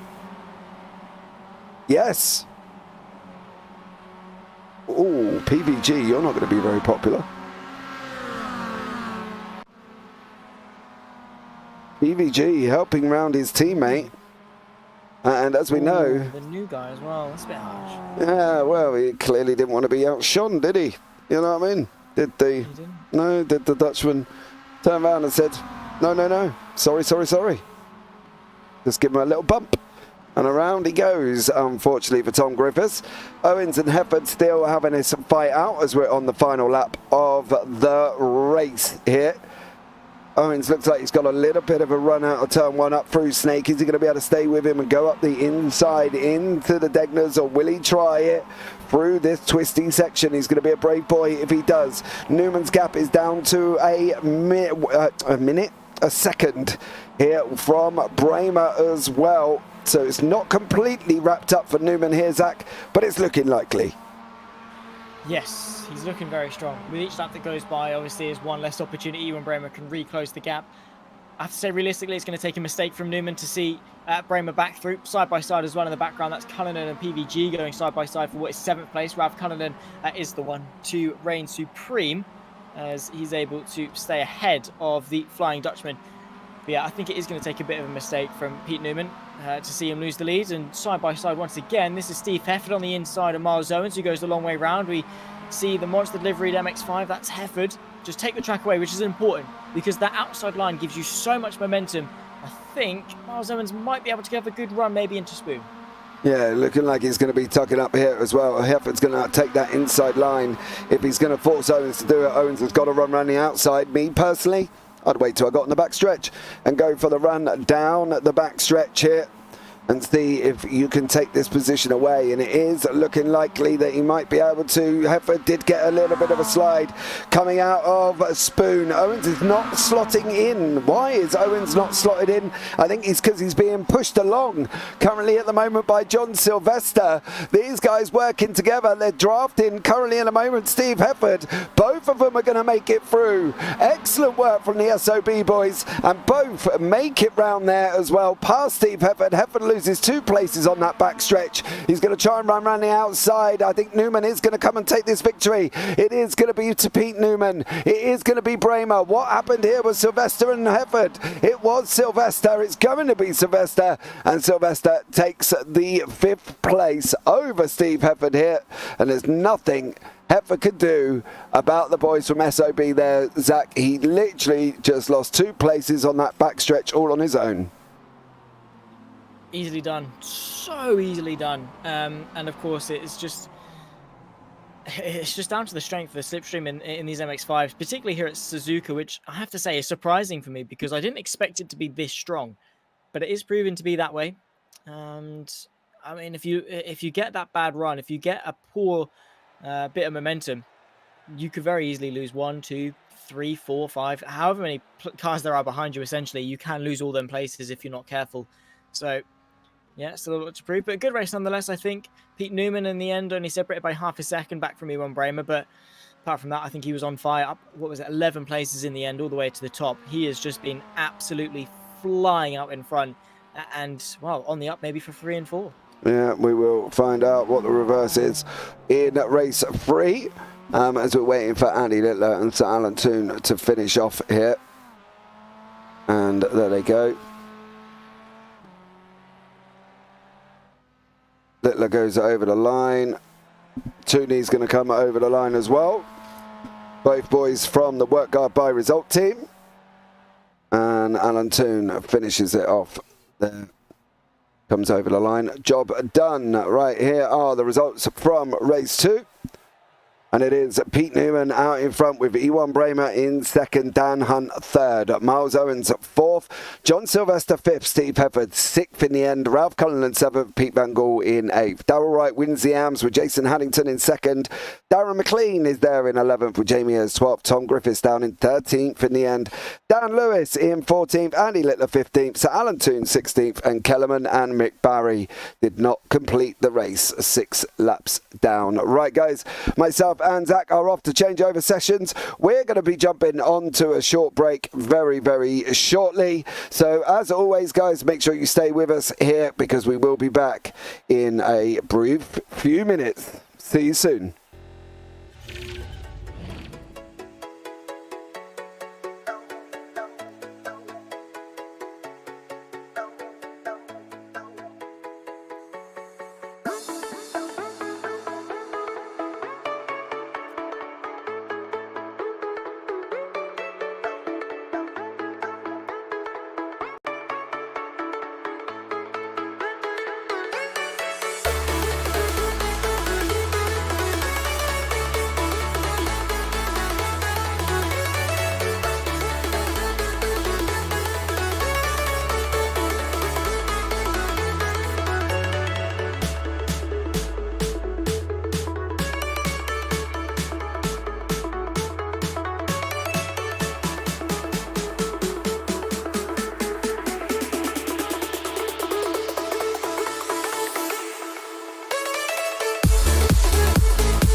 Okay, guys, we are back here for the UkSimracers MX5 round 5 from Suzuka with myself, James Parfitt, and Zach Sweeney still here in the booth once again for race 3. Just to let you know, Zach, it is a top 10 reverse for race 4. A top 10 reverse, okay? Noted. Yes. Remember, All right. remember that for your... And then random for 3, isn't it? Yeah. Cool. No, noted. Top 10. That's not many. No, it's not. It's not Well, it's many. not even, but... Yeah. Right, let's see how this goes. Dare I ask who you're going to pick for race 3? Oh wow. I'm gonna go with Tom Griffiths. Yeah, I'm doing with Griffiths. He's quick. Let's do it. Okay. Depends on who starts in front, to be fair. This is the blind pick, isn't it, really? It is. It's just basically pointing your finger saying, yeah, he's quick, it'll do. Because he could start first, he could start last, he could start anywhere in between. We'll just have to wait and see. I'm going to go with Steve Hefford. I think. Fair enough. This time around. See how he gets on. He's been speedy, so hopefully he'll carry on being speedy. That's my philosophy. There we go. So, I hope you're all still well. Thank you if you are still here as well, enjoying some epic MX5 action. And don't forget, later on, we have got late models coming up from the triple bypass with Dean Biggles and Ewan O'Leary. And then you've got myself and Kenton doing the BSC NASCAR at 1:45 in the morning. And let's not forget that one, because that is an absolutely incredible evening of racing from Road America, I believe they are this week. And NASCAR's on a road circuit. It's like eating Marmite. Good shout. No, not really. Ian Marmite? No. I don't like Marmite either, to be honest. No, But there we go. right. I think it's disgusting. But I like if NASCAR's on a road circuit. It's a good shout. No, they don't go together. Or you're boring. No, I'm not. It's not. Ties is going for Van Gogh, apparently. But none of us have seen the grid or anything like that. So, it's just a blind pick race 3, to be honest, as we got a little bit of time left after practice. Hoping they will be fast forwarding the session after everybody gets in. I believe everybody is here 2, 4, 6, 8, 10, 12, 14, 16, 18. So everyone is here. So we can forward the session and move into race 3, which will be ideal here as well. So let's see how we get on for race 3. 7 laps of action still, 15 minutes still, and yeah. Zach's gone for Tom Griffiths. I've gone for Steve Hefford. It is a complete blind pick here, as we do not know what the grid will do and what will happen here on the race circuit at all, or who's going to be where, to be honest. So, yeah. What do you think your chances are, Zach? Well, based off this evening so far, not very high. No, you've had a bit of a rotten one, haven't you? I have. Obviously, Pete Newman took himself out in race 1. And then race 2, John Sylvester just disappointed me. And, yeah. Apart from that, I mean, hopefully more for the second half of the evening. Hopefully, I've got some good ones. You've got some stinkers. Yeah. You're saying Steve Hefford's a stinker? I'm not saying Steve Hefford is a stinker. I'm hoping he has a stinker. Oh, okay. So he can bring me back some points. I think he's a very strong driver. I've only been singing his praises tonight. Not said a thing bad about him. He's been so quick, so on it. And, yeah, I just... For the sake of my championship, I'd like to see my picks do well. Who did I even pick for? I went for Tom Griffiths. Tom Griffiths, of course I did. Yeah. See, I'm on it today. I even remember who I've picked, and yeah, right. Well, I think we're in for a good race for you. To be fair, Steve Hefford is on pole. Pete Van Gaal in second, Ralph Cullen in third, John Sylvester fourth, Mick Barry fifth, Sir Alan Toon sixth, Dan Hunt seventh, Daniel Lewis eighth, Andy Littler ninth, Jason Haddington 10th, Darrell Wright 11th with Jamie Ayres in 12th, Ewan Bramer 13th, Tom Griffiths is there in 14th, Miles Owens, Darren McLean, Pete Newman and Charles Kellerman. So your boys got to come all the way from 14th place as we are going to be getting underway now as well. They are underway already. He got the jump very quickly. The lights are out. We're up and running, and it is Steve Hefford currently out in front with PVG in second place. Pete Van Gaal's trying to sweep down the outside. Hefford hugs the inside line. Van Gaal gets all out of shape. Did he manage to hold on? No, he's sliding down the order. He's on the grass, unfortunately, for PVG, and he is going down the order. He's all the way down in 15th. Still dropping. Darren McLean's also coming down as well. Newman's out. Newman's off. Oh no. Pete Newman has gone as well. Jason Haddington, Dan Hunt, PVG all kicked it off, but it is Steve Hefford out in front with Ralph Cullen and John Sylvester in first, second and third. Yeah, Steve Hefford getting the jump, of course, and he's only going to be his own worst enemy out in front, side by side. Cullen on the inside. Sylvester takes the long way around, going through the Degners. It is the Irishman that reigns supreme and up in a second place. Brilliant evening so far, it must be said, for the 32 machine. However, the SOB car in the background, Mick Barry up in fourth, making a huge mistake of Degner 2. There's into the Barry. Who's that piercing on in Lewis. that? I think that Dan Lewis, yeah. Wow, easy mistake to make, and a big one costly. It was as well. There was PVG, Jason Haddington, Darren McLean, Dan Hunt, Andy Littler, all involved in that incident, and Lewis has just done it completely on his own there. No, ties. Is this the last race? No, there is one more after this to go, but Steve Hefford out in front by nearly 8 tenths currently at the moment, and he's doing an absolute stellar job flying along. What about Cullen and Sylvester? Are they going to be able to make it side by side down that back stretch coming into 130R? Sylvester's on the right in the 64, Cullen in the 32 with the green roll bars. Here he goes now, rolling down here, and just Sylvester slots back in. He's going to go for another dose down into Casio. Is he going to be able to get that run through? He isn't, I don't think. Oh, Cullen has gone round on his own into the path of Mick Barry. Oh, Barry as well. Oh, God. There's more. Is that Kellerman into him? Oh, no. Right. Ralph Cullinan. All gone wrong. And here he is. Then it started off with the Irishman there. He goes round to the top left of your screen. Barry goes the other way. Cullinan goes there as well. And here comes Charles Kellerman, who also gets tagged into it by Mick Barry. And Kellerman's bump has gone all at the same time. So Cullinan, Kellerman and Barry all pretty much damaged in that incident. But PVG down in 7th place currently at the moment with Kellerman behind him. Kellerman's bump is back on again. That's an interesting one. Yeah. Maybe he's got spare ones in the cockpit. He can just chuck them back on again.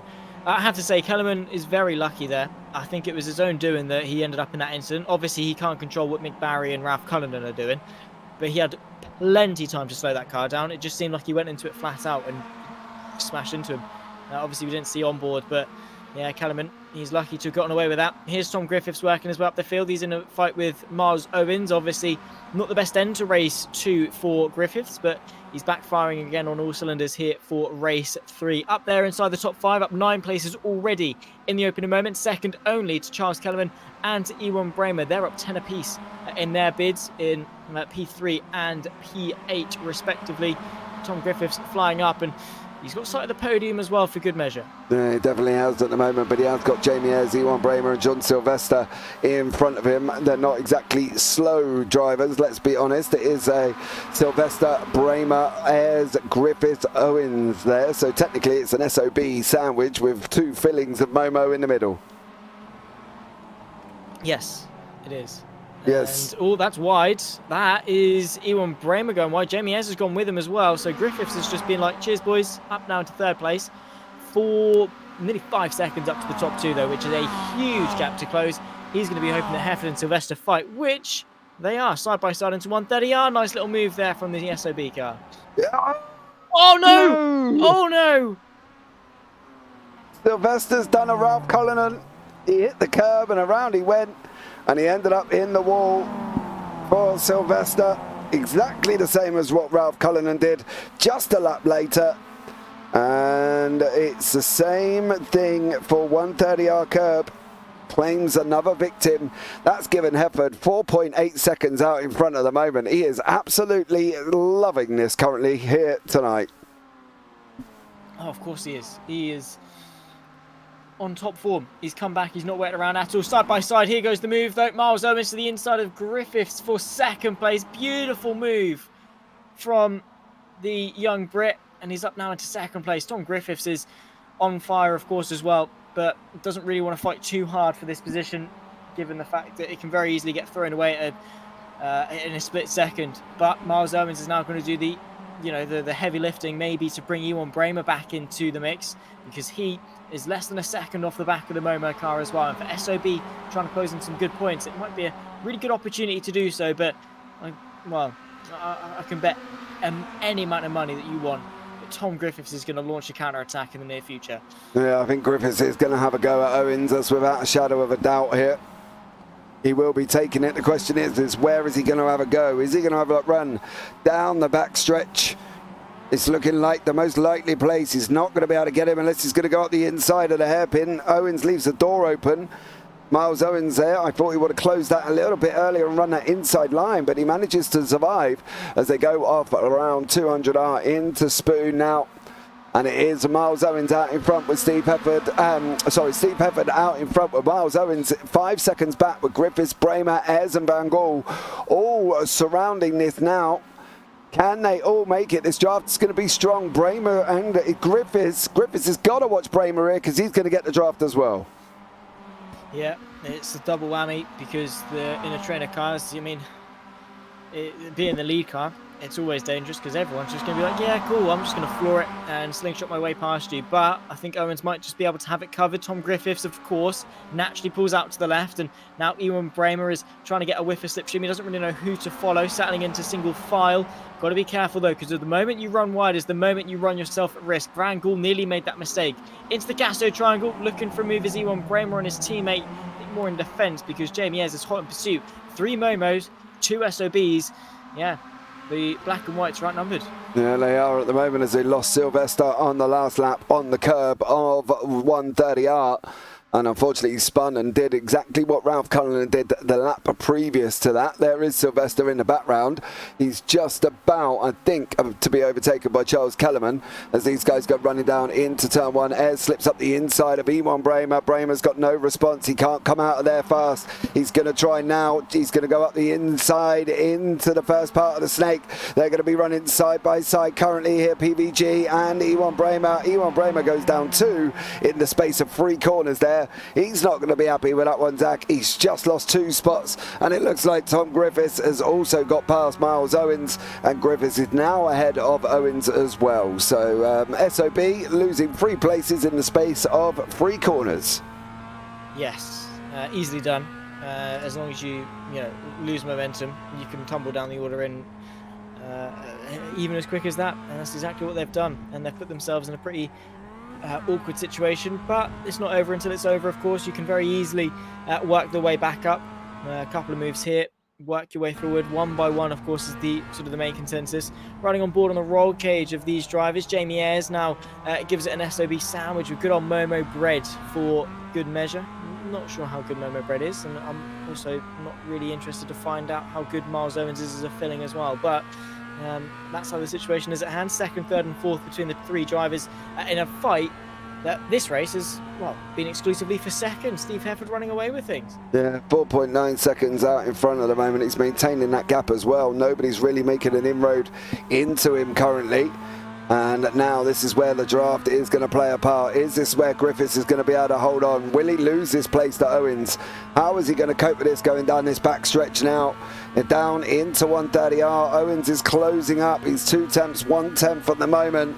Here he goes. He pulls out to the left-hand side. I'm not too sure unless you're going to commit to that. You're going to put yourself off. Over the curb we go with Jamie Ayres bouncing along. We've got a bird's eye view of what's going on in front of us currently at the moment. Ayres on the brakes.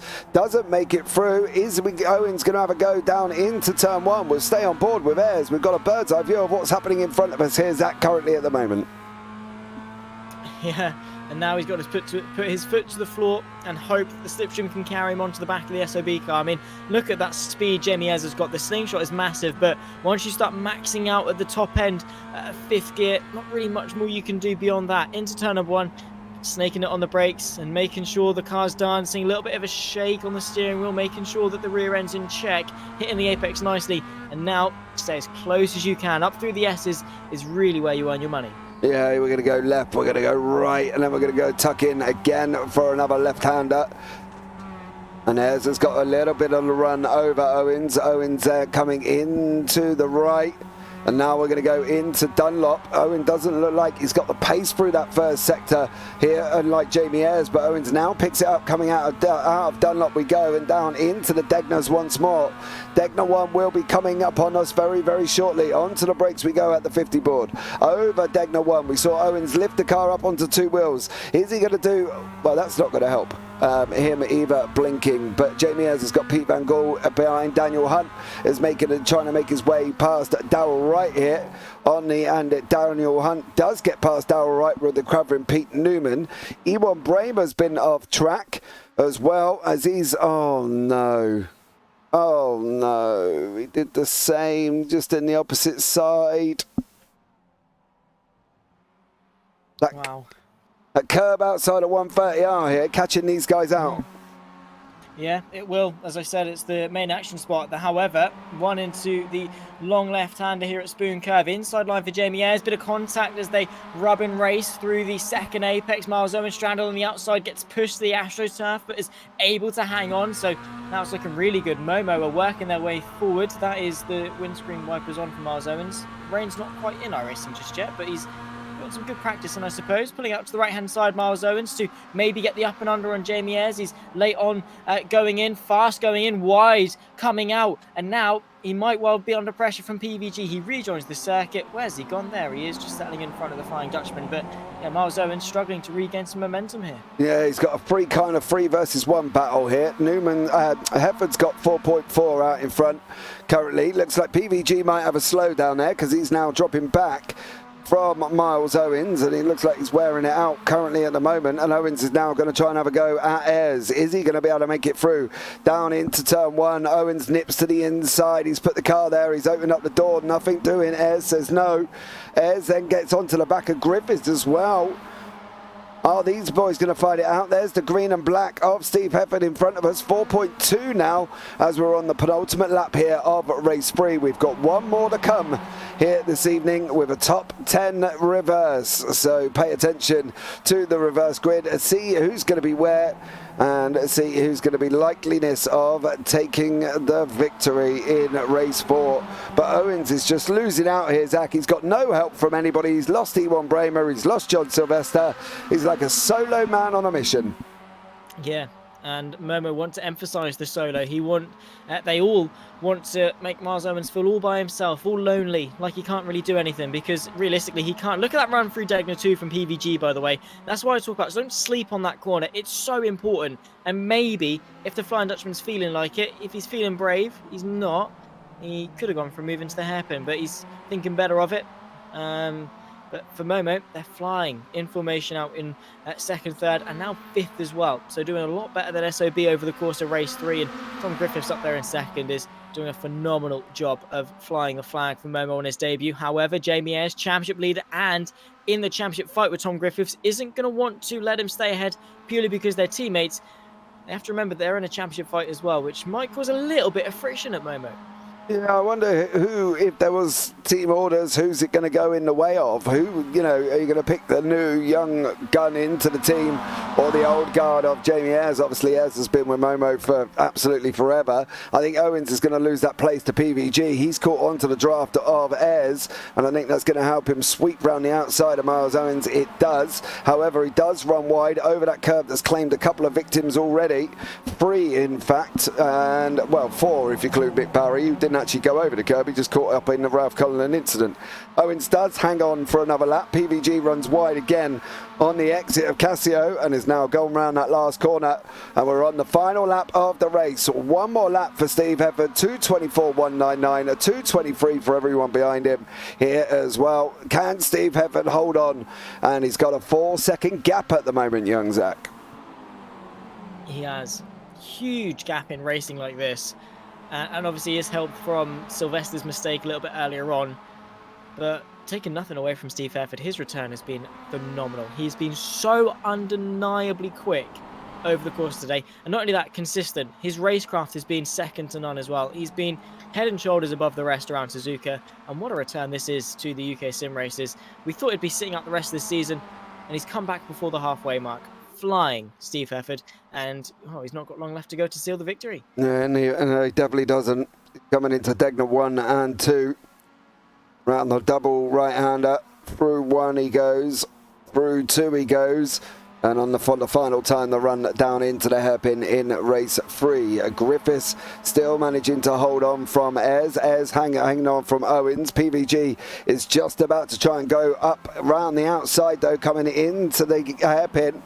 He's not. They've made contact. That's PVG's gone locked up, and unfortunately for him, he's lost a bit of time now to Owens. Is this going to be Owens runs down the back stretch, do we think? Maybe.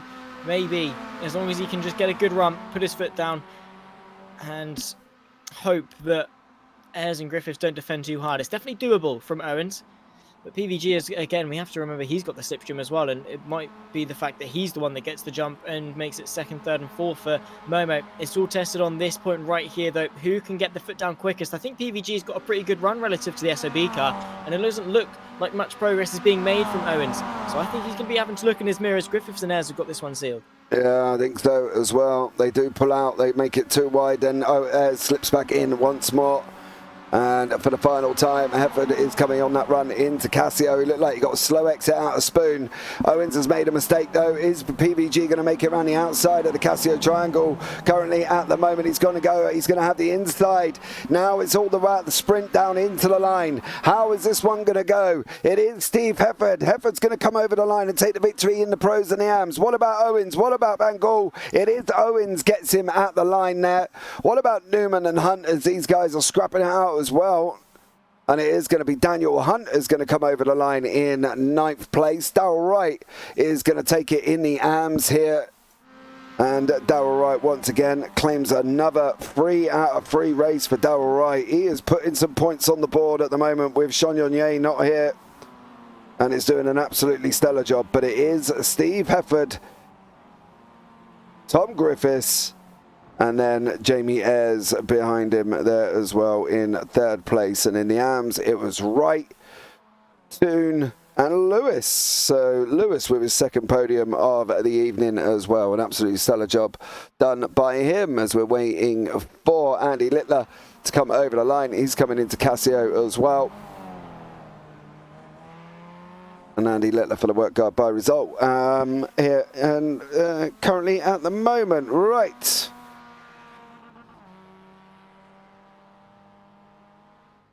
Let's see.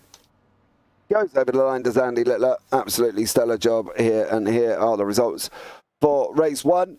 And it is Steve Hefford out in front, Tom Griffiths in 2nd, Jamie Ayres 3rd, Miles Owens 4th, Pete Van Gaal in 5th, John Sylvester 6th, Charles Kellerman 7th, Dan Hunt in 8th, and Pete Newman in 9th. Darrell Wright takes the victory in the AMs with Ewan Bramer, Darren McLean behind him, and then we've got Sir Alan Toon, Dan Lewis round out the podium for the AMs, Andy Littler, Ralph Cullinan, Mick Barry, and Jason Haddington. They were all involved in incidents throughout the race. Right. Little warm up here of 5 minutes. Zach, race 4, top 10 reverse. Well, if I'm being honest, Pete Newman's going to win it. But I can't pick Pete Newman, so I'm not going to. So I'm going to go with Daniel Hunt instead. He's not really had the best of evenings.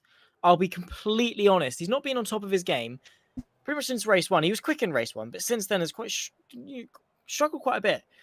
I think he's still got it. I think, given the fact that he's going to be, third for race 4, Pete Newman, Darrell Wright have a tangle. Pete Newman makes a similar mistake that he's done for the last couple of races. Don't count Daniel Hunt out, but considering I've already chosen him, and I think Hunt's probably my best choice. I'm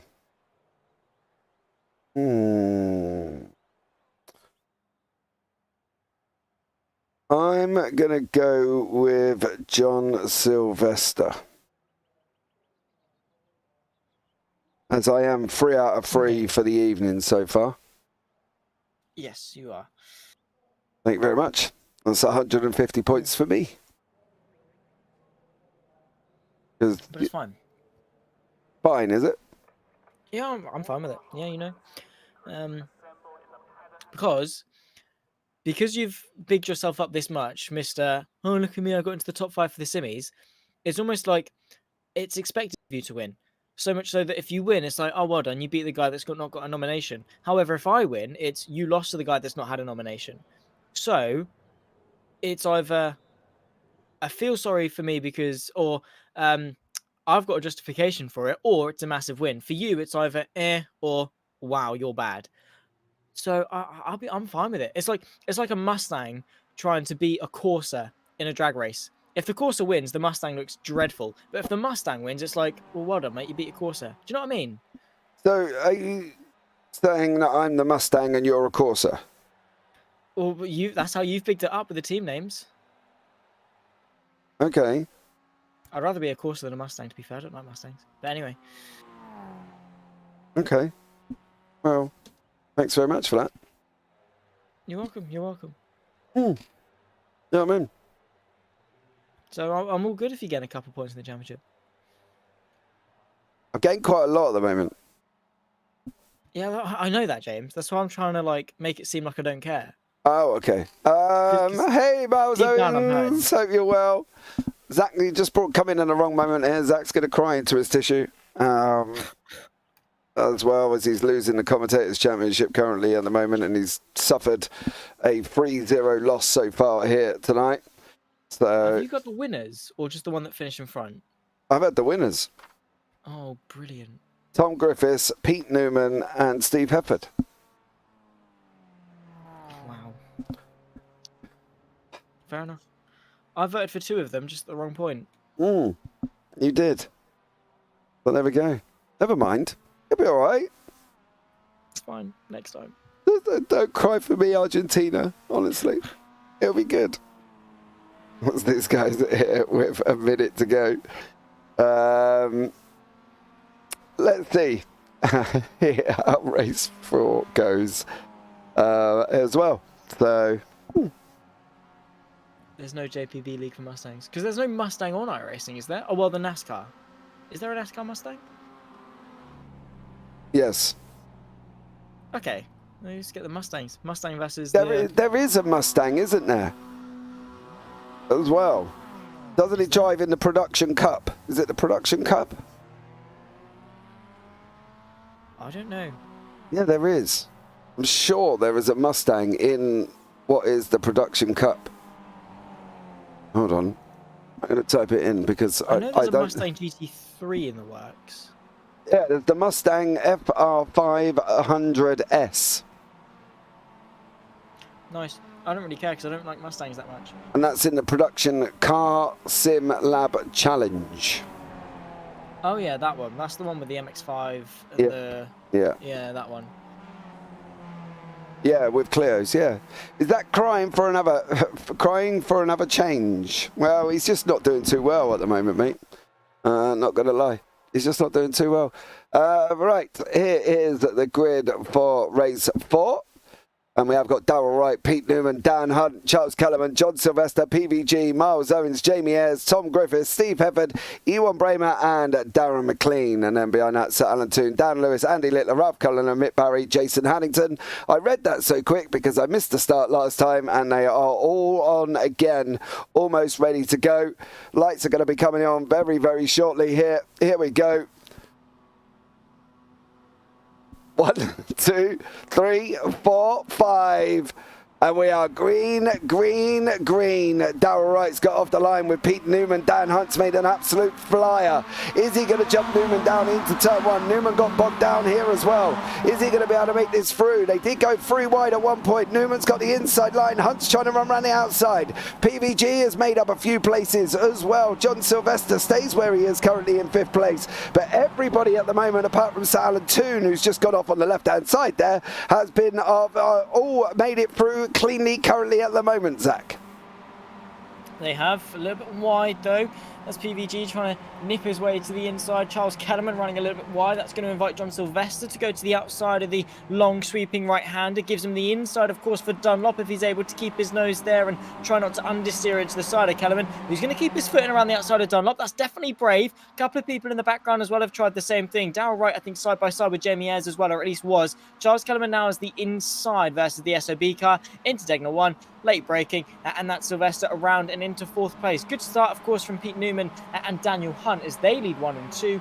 However, a very poor start, it must be said, for a pole sitter of Darrell Wright. Yeah, we've got Ralph Cullen and Dan Lewis off together here. And that's why there's going to be contact, I think, between Cullinan and also Lewis. There was a little bit of a hit check. Lewis went all out of line. Cullinan goes off into McLean. McLean goes round. He gets clattered. Mick Barry involved again. Oh, poor old Mick Barry. And that would be why Sir Alan Toon goes off track there. These guys are still battling it out here with John Sylvester sitting in 4th place at the moment. Newman's opening up 7/10 of a gap here currently and is out in front. Owens battling away with Bramer and Darrell Wright in the mix all here at the same time. But Dan Hunt sitting in 2nd at the moment, Zach. He's done a good job. And it's not over until it's over. We've seen how strong that slipstream is. Look at Miles Owens all over the rear end of Ewan Bramer, his teammate, trying to push each other through and up into more. Side by side, Jamie Ayres on the inside of Charles Kellerman. PVG as well, because is that just the best wide, and Dan Hunt's in the wall. Dan Hunt is in the wall, making the same textbook mistake through 130R. Side by side, Ayres picks his way through. Hefford as well on the inside of Kellerman. Oh my goodness me. The textbook mistake through 130R, and it's claimed another driver, and it's Daniel Hunt, and I give up. He is, look, he's going to go on the curb. Round he goes. Over the turf in a bit. Yeah, you're a goner. Passenger, hard on the brakes. He's not hit the wall, but he's made the mistake on the left. He's done well to keep that out of the wall, to be fair. He didn't do well to stop it from spinning, but oh my word. I really thought this was the one. I thought this was the one, but it wasn't. It's not. It's not going to be. And my night's been ruined. Well, PVG's having a good old go with Pete Newman. So can PVG at least get something out of this for the Momo boys this evening? Obviously, they took a victory in race 1 with Tom Griffiths. And then it was Newman and then Hefford.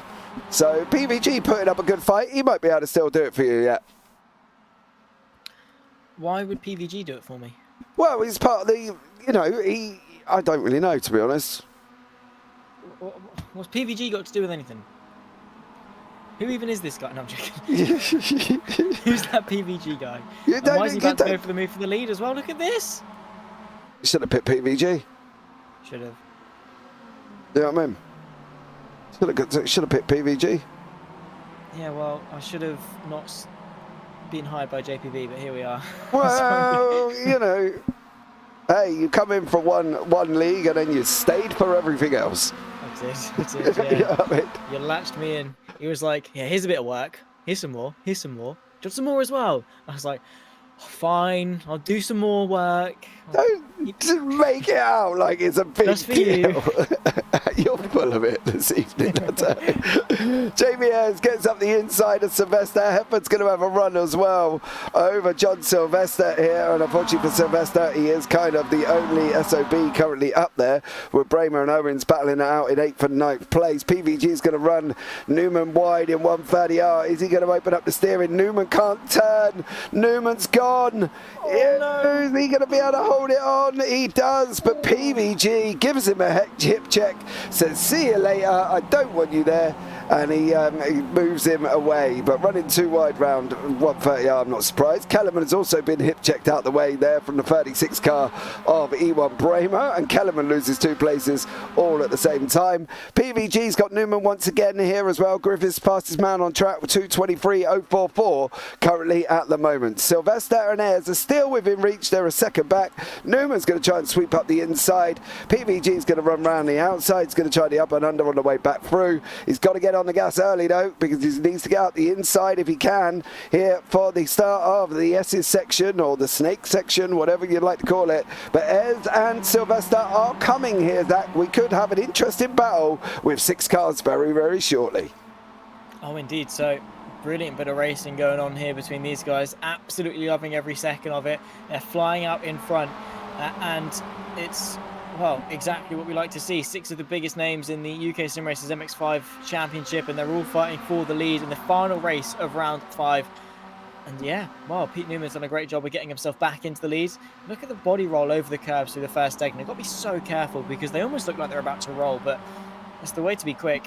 You've got to be on the limit or close to it to make the most out of the car, make the most out of yourself. PVG, though, has been no stranger to going for moves into the hairpin. He's not going for it on this particular occasion. There's Griffiths in the background trying to go for the move on the man he replaced at Momo, but I think Hefford's managed to keep that one under wraps. The good thing about this, though, is that you've got to be so careful about the moves you make now, because each decision you make from here on could be crucial. Yeah, definitely can. You could end up going down into 7th. PVG's getting snugged against the curb. He's trying to run around the outside of Spoon. Newman says, no, I'm going to come back at you. PVG slots back in once more here. He's having a good old go. What's happening behind? That's the bird's eye view of what Tom Griffiths can see currently at the moment.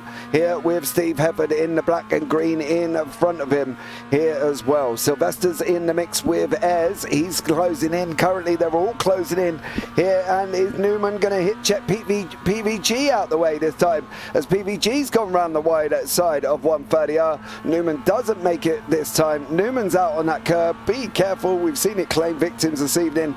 And Sylvester is just about to lose the inside. Is he to Steve Hefford? Hefford gives him room. And Sylvester's down. He loses the place out of that front 4 currently at the moment. Yeah, well, he can very easily get back into it, or he can very easily find himself a long way off. He's also got Tom Griffiths alongside him in a drag race towards turn number 1. Look at that. Also, the fight for the lead as well. PVG all the way to the outside of Pete Newman, who's not taking any chances with defending the inside. Trying to go the long way around is PVG, but he's got to be careful of his teammate Jamie Ayres, who's in the background waiting for the open inside line, and he's found it, actually, if he can get his foot put down, but he can't. Pete Newman stays in front from PVG, from Jamie Ayres, from Steve Hefford, Sylvester and Griffiths, the top 6. Insane stuff, and it's exactly what we like to see. Yeah, definitely here for the final race of the evening. 7 minutes remaining from these wonderful MX5 drivers battling it out in the final race of the evening. Sylvester's getting dropped by Hefford here, and Griffiths could get him as well. Griffiths looking right up the back end of Sylvester at the moment, and is tucking up right behind him here as well. So from Sylvester's point of view, he's going to have Griffiths for company now as well. So he needs to make the most out of Steve Hefford's draft if he can, down that back stretch, to try and keep away from Griffiths. He's got Newman, then PVG, then Ayres, then Hefford, then Sylvester, then Griffiths here as well, battling it all out. And these front 6 are going at it tooth and nail. Nothing left on the end for this boys as well. Race 4 doing an absolutely stellar job for them all. Can Sylvester take the win? That's what experience and age can do there, Zach, says Phil in the YouTube chat, once again giving the poor young Zach Sweeney a little bit of grief. Yes, everyone feel bad for me, please. I'm a victim, and if you want to donate £3 a month to make sure I'm smiling when I'm on a JP Broadcasting What? broadcast. I'm joking. What are we, a GoFundMe website or something? Well, I can link my PayPal in this. I actually can't because I got my PayPal banned. Yeah, honestly, it caused me a lot of scare because I had just been paid on PayPal and I thought it was about to lose all my money. I got really scared for a minute, and also getting very scared as those 3 wide Griffith sandwich pinched in the middle, Steve Hefford sandwiched in the middle, and then it's John Sylvester trying to pick his way past. But yeah, funny story. Yeah, no, Sylvester's lost time here as well. He's now going to rely on that draft from Steve Hefford. Don't get pushed out by Griffiths. They're in the same voice chat there, sir. Oh, and he has done. Griffiths has gone through. What about PVG? Is he going to be able to make a move over Newman currently as well as they start their run up through the S's as well? Sylvester's now all the way down at the back end of this line. Yeah, and they're all queuing up, waiting for a chance at Pete Newman, but especially at this stage in the race, it's about time you start picking your way forward ever so slightly, one by one, each car by each car, and trying to get towards the sort of I'd probably say third place has a chance at winning this race. The top 3 have a good chance at winning this. Those in behind, probably not so much. And while you might be saying, well, they're this close, anyone can win it. Not really. PVG, though, look at that for a brave move. Contact! Oh, no! Huge bit of contact. Pete Newman sent spearing off into the barrier. PVG with a brave move, and unfortunately, it walked the line, crossed the line even, and over the limit.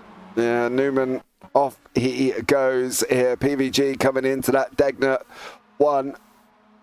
Trying to make the move. There was contact before that, and Newman's gone. Newman has gone and jumped to the pit. So these 5 now are back at it once again. PVG may have to write a bit of an apology there to Pete Newman, I think, after sending him off into the spinning barrier there. Yes. Well, I mean, it did almost look like he just left-hand downed him. Just having another look on, obviously, as the broadcast is ever so slightly delayed. Yeah, it was a bit of a twitch from PVG, unnecessary. And when you're going that speed, about to turn into one of the fastest corners on the circuit, the car's just not going to cooperate. That contact at that speed is just going to send you off into the barrier, and unfortunately it's put an end to Newman's race. Side by side as well for the lead, Jamie Ayres on the inside of his teammate. The pure red, that's Jamie Ayres. The white and red is PVG. Inside line for the Flying Dutchman. These two obviously fighting in the championship, 2 wide, 2 deep, as Tom Griffiths and Steve Hefford go side by side of the fight for third. Inside line still for Griffiths. Fantastic formation, and they're still flying in it. Look at Steve Hefford now into the mix as we start what is going to be the penultimate lap of this race. Steve Hefford finds his way on the inside of Jamie Ayres and up in a second. Yeah, the lights do come on as we drop into the evening now. Is this going to be a 3 wide down into turn 1? I think it could well be. No, Hefford's going to come through and take the lead here. He does do at the moment. Contact with Ayres and Van Gogh. Oh no. First rule of racing, don't take out your teammate. Yes, don't do that. We've seen it time and time again. You know, obviously they're the first person you compare yourself to. They're the first person you want to beat. And they're the last person you want to crash into, because that's going to make for a very, very awkward teams meeting after the race, or whenever you next will come together, because the last thing you want is tension and resentment in the team. Obviously, I'm sure they're just going to shrug it off and say, no, it's fine. We're all good. No problems. But yeah, not what you want at all. Just to sort of help the camaraderie, work together more than anything. And it has, unfortunately, taken PVG a little bit out of contention on this one. He's down to 9th place behind Darrell Wright, who's having a good race, making the most of his points all and closing the gap up to Arnaud Chagnon, who is going to be absent for the next couple of weeks. But Hefford here, looking to take his 2nd win of the evening, and what would be his 3rd podium as well of tonight. He's looking so good if he can hang on to this. Yeah, he is, but he has got the likes of Tom Griffiths, and he has got John Sylvester, and he has got Jamie Ayres behind him here. And I've got to be honest, I don't know if he will. He's going to run a little bit wide. He's on the curb. Sylvester's tucking in behind Griffiths as well. He needs that draft as much as he can to pull him along. Griffiths is going to get the toe from Steve Hefford in front. as we jump on the top of the roll cage with John Sylvester. Seems Tom Griffith's going to go out there as well. Steve Hefford's going to run him out as far as he can. Is he going to hip check him out the way? He's not. Sylvester's going to try and have a run at Griffiths as well. Here we go. John Sylvester. He's going to go for the lead. He's going to go for the lead. Oh, no. He just went in too hot. Oh, John. And Zach there for a brief moment was crying once more as Sylvester went for it, but he missed his break in, went in too hot, and couldn't get the car stopped there either. That was mightily unlucky for John Sylvester. It was, but we start the final lap, and now he's got 2.5 minutes left to right his wrongs. Outside line versus Jamie Ayres. He's on the back foot, but the SOB boys, 4, 5, and 6, with Steve Hefford leading the way, and then Griffiths and Ayres for Momo making up second and third. But look at that. The charging black and whites of the SOBs, obviously for Sylvester, Owens and Bramer, their initials after they moved away from Platinum Racing Team to form their own outfit. 1, 2 and 3, 1, 2 and 3 in formation, 4, 5 and 6 on the road, and trying to move their way forward if they can. Steve Hefford, though, has already taken a victory this evening. He came second place in race 1 and gained a substantial amount of places in race 2. His evening, his return has been second to none, really, and now Tom Griffiths is trying to spoil the fun. He's also searching for a second win of the evening inside at Ford Degnall 1. No way through for now, but with each corner that goes past, I think Griffiths might just get that little bit more desperate and a little bit more tempted to go for a send. Well, we'll have to find out whether or not he does. This is the final lap of the race. The time is done. We've only got Spoon, we've got 200R, we've got backstretch, we've got the 130, we've got the Casio Triangle, and the last corner to go. How is this going to pan out? Can Hefford hold on from Griffiths? Can Ayres make it through? Can Sylvester have a go as well? And time will tell once more here. And we've lost already Dan Lewis, Ralph Cullen and Mick Barry. I think it's also Darren McLean. Daniel Hunt is also out. Newman. Griffiths has gone off with Hefford. Griffiths and Hefford have contacted. Oh, no. That does not look a pretty car. That's going to allow Ayres and Sylvester here this evening. Sylvester's going to go for it. He's going to go round the outside of 130R. Is he going to try into Casio? He's got to keep his foot in. He's just got to hit his braking point. Can he hold on? Don't defend from your teammates. Leave him alone. And is he going to get it here as well? Jamie Ayres, I think, is going to come across the line and take the victory. And it is that Jamie Ayres from Sylvester. John Sylvester was unlucky there. And Owens took third place. And then in the arms, Zach Sweeney, you can hear it hanging on there. He was like, no, don't do it. Don't give him four. Sound like Yoda now. Yeah, pretty much you do. Don't lie. You were sat there going, no. I was about to throw my microphone across the room, I'll be honest. Yeah, he was close. James will be unbearable if he gets 4 out of 4. But technically I did anyway because my boy finished in front of yours. So there we go. Let's have a look and see what happened to Tom Griffiths and Steve Hefford as they go running into Spoon. Oh, Hefford tries to close the door and then he makes contact and then they just get hooked up. And then it's see you later for Griffiths and Hefford on that one. Unfortunately, Haddington comes over the line. Sir Alan Toon will be the final man on the race circuit here this evening. So there we go. Alan Toon comes over the line as well to take 12th overall, 4th in class. And job done there from all of these guys. 4 races gone. And it was a good one as well, that final race of the evening. But here are the results. Jamie Ayres is your victor in race 4 with John Sylvester 2nd, Miles Owens 3rd, Ewan Bramer in 4th, Steve Hefford 5th, Charles Kellerman 6th, Darrell Wright 7th, Pete Van Gaal in 8th, Tom Griffiths down in 9th in the end, Jason Haddington 10th, Andy Littler 11th, Sir Alan Toon 12th. Then we've got the non-finishers of Newman, Cullinan, Lewis, Barry, Hunt and McLean there as well. So what an epic ending to the evening here, Zach. And, well, what can we say about that for this evening? It was all right. I enjoyed it. Despite the fact that my facial expression right now might not show it, I enjoyed it. I had fun. I think it was a good few races. Suzuka didn't disappoint. Some nice racing up and down the field. Good fights for the lead. Deserved winners, surprises, implications for the championship. Apart from the fact I definitely could not see the future, and I definitely should make a living out of it. I still had fun, and I think it was a good, successful evening. I'm not looking forward to never hearing the end of tonight. But apart from that, yeah, successful. I'm looking forward to the rest of the season. Okay, mate. No worries. Good night, all. Good night, Charles, there as well, as we just listened to Zach Sweeney have a little bit of a cry. Zach Sweeney, I said. You said Jack Sweeney. No, I didn't. You went Zach Sweeney. Oh, well, I still got it right. Uh-huh. Behave yourself, young man. How does the contest with Zach look now, James? Well, we'll have to see how the points were accumulated. They're not up yet, Phil. You have to get in early next week, and I'll see him at the beginning, because I'm sure he's not going to be in a good place currently. But we'll see how it looks after the points have gone on to the sheet. So there we go. It doesn't look like anyone's going to come in and have a jump and have a chat with us. So for now, guys, we're going to round this one out. Thank you so much for joining us.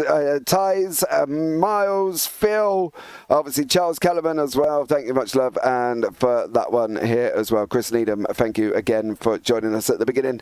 But for now, guys, from myself up here in the booth, the man who took 3 wins out of 4, Zach Sweeney, who took 0 out of 4.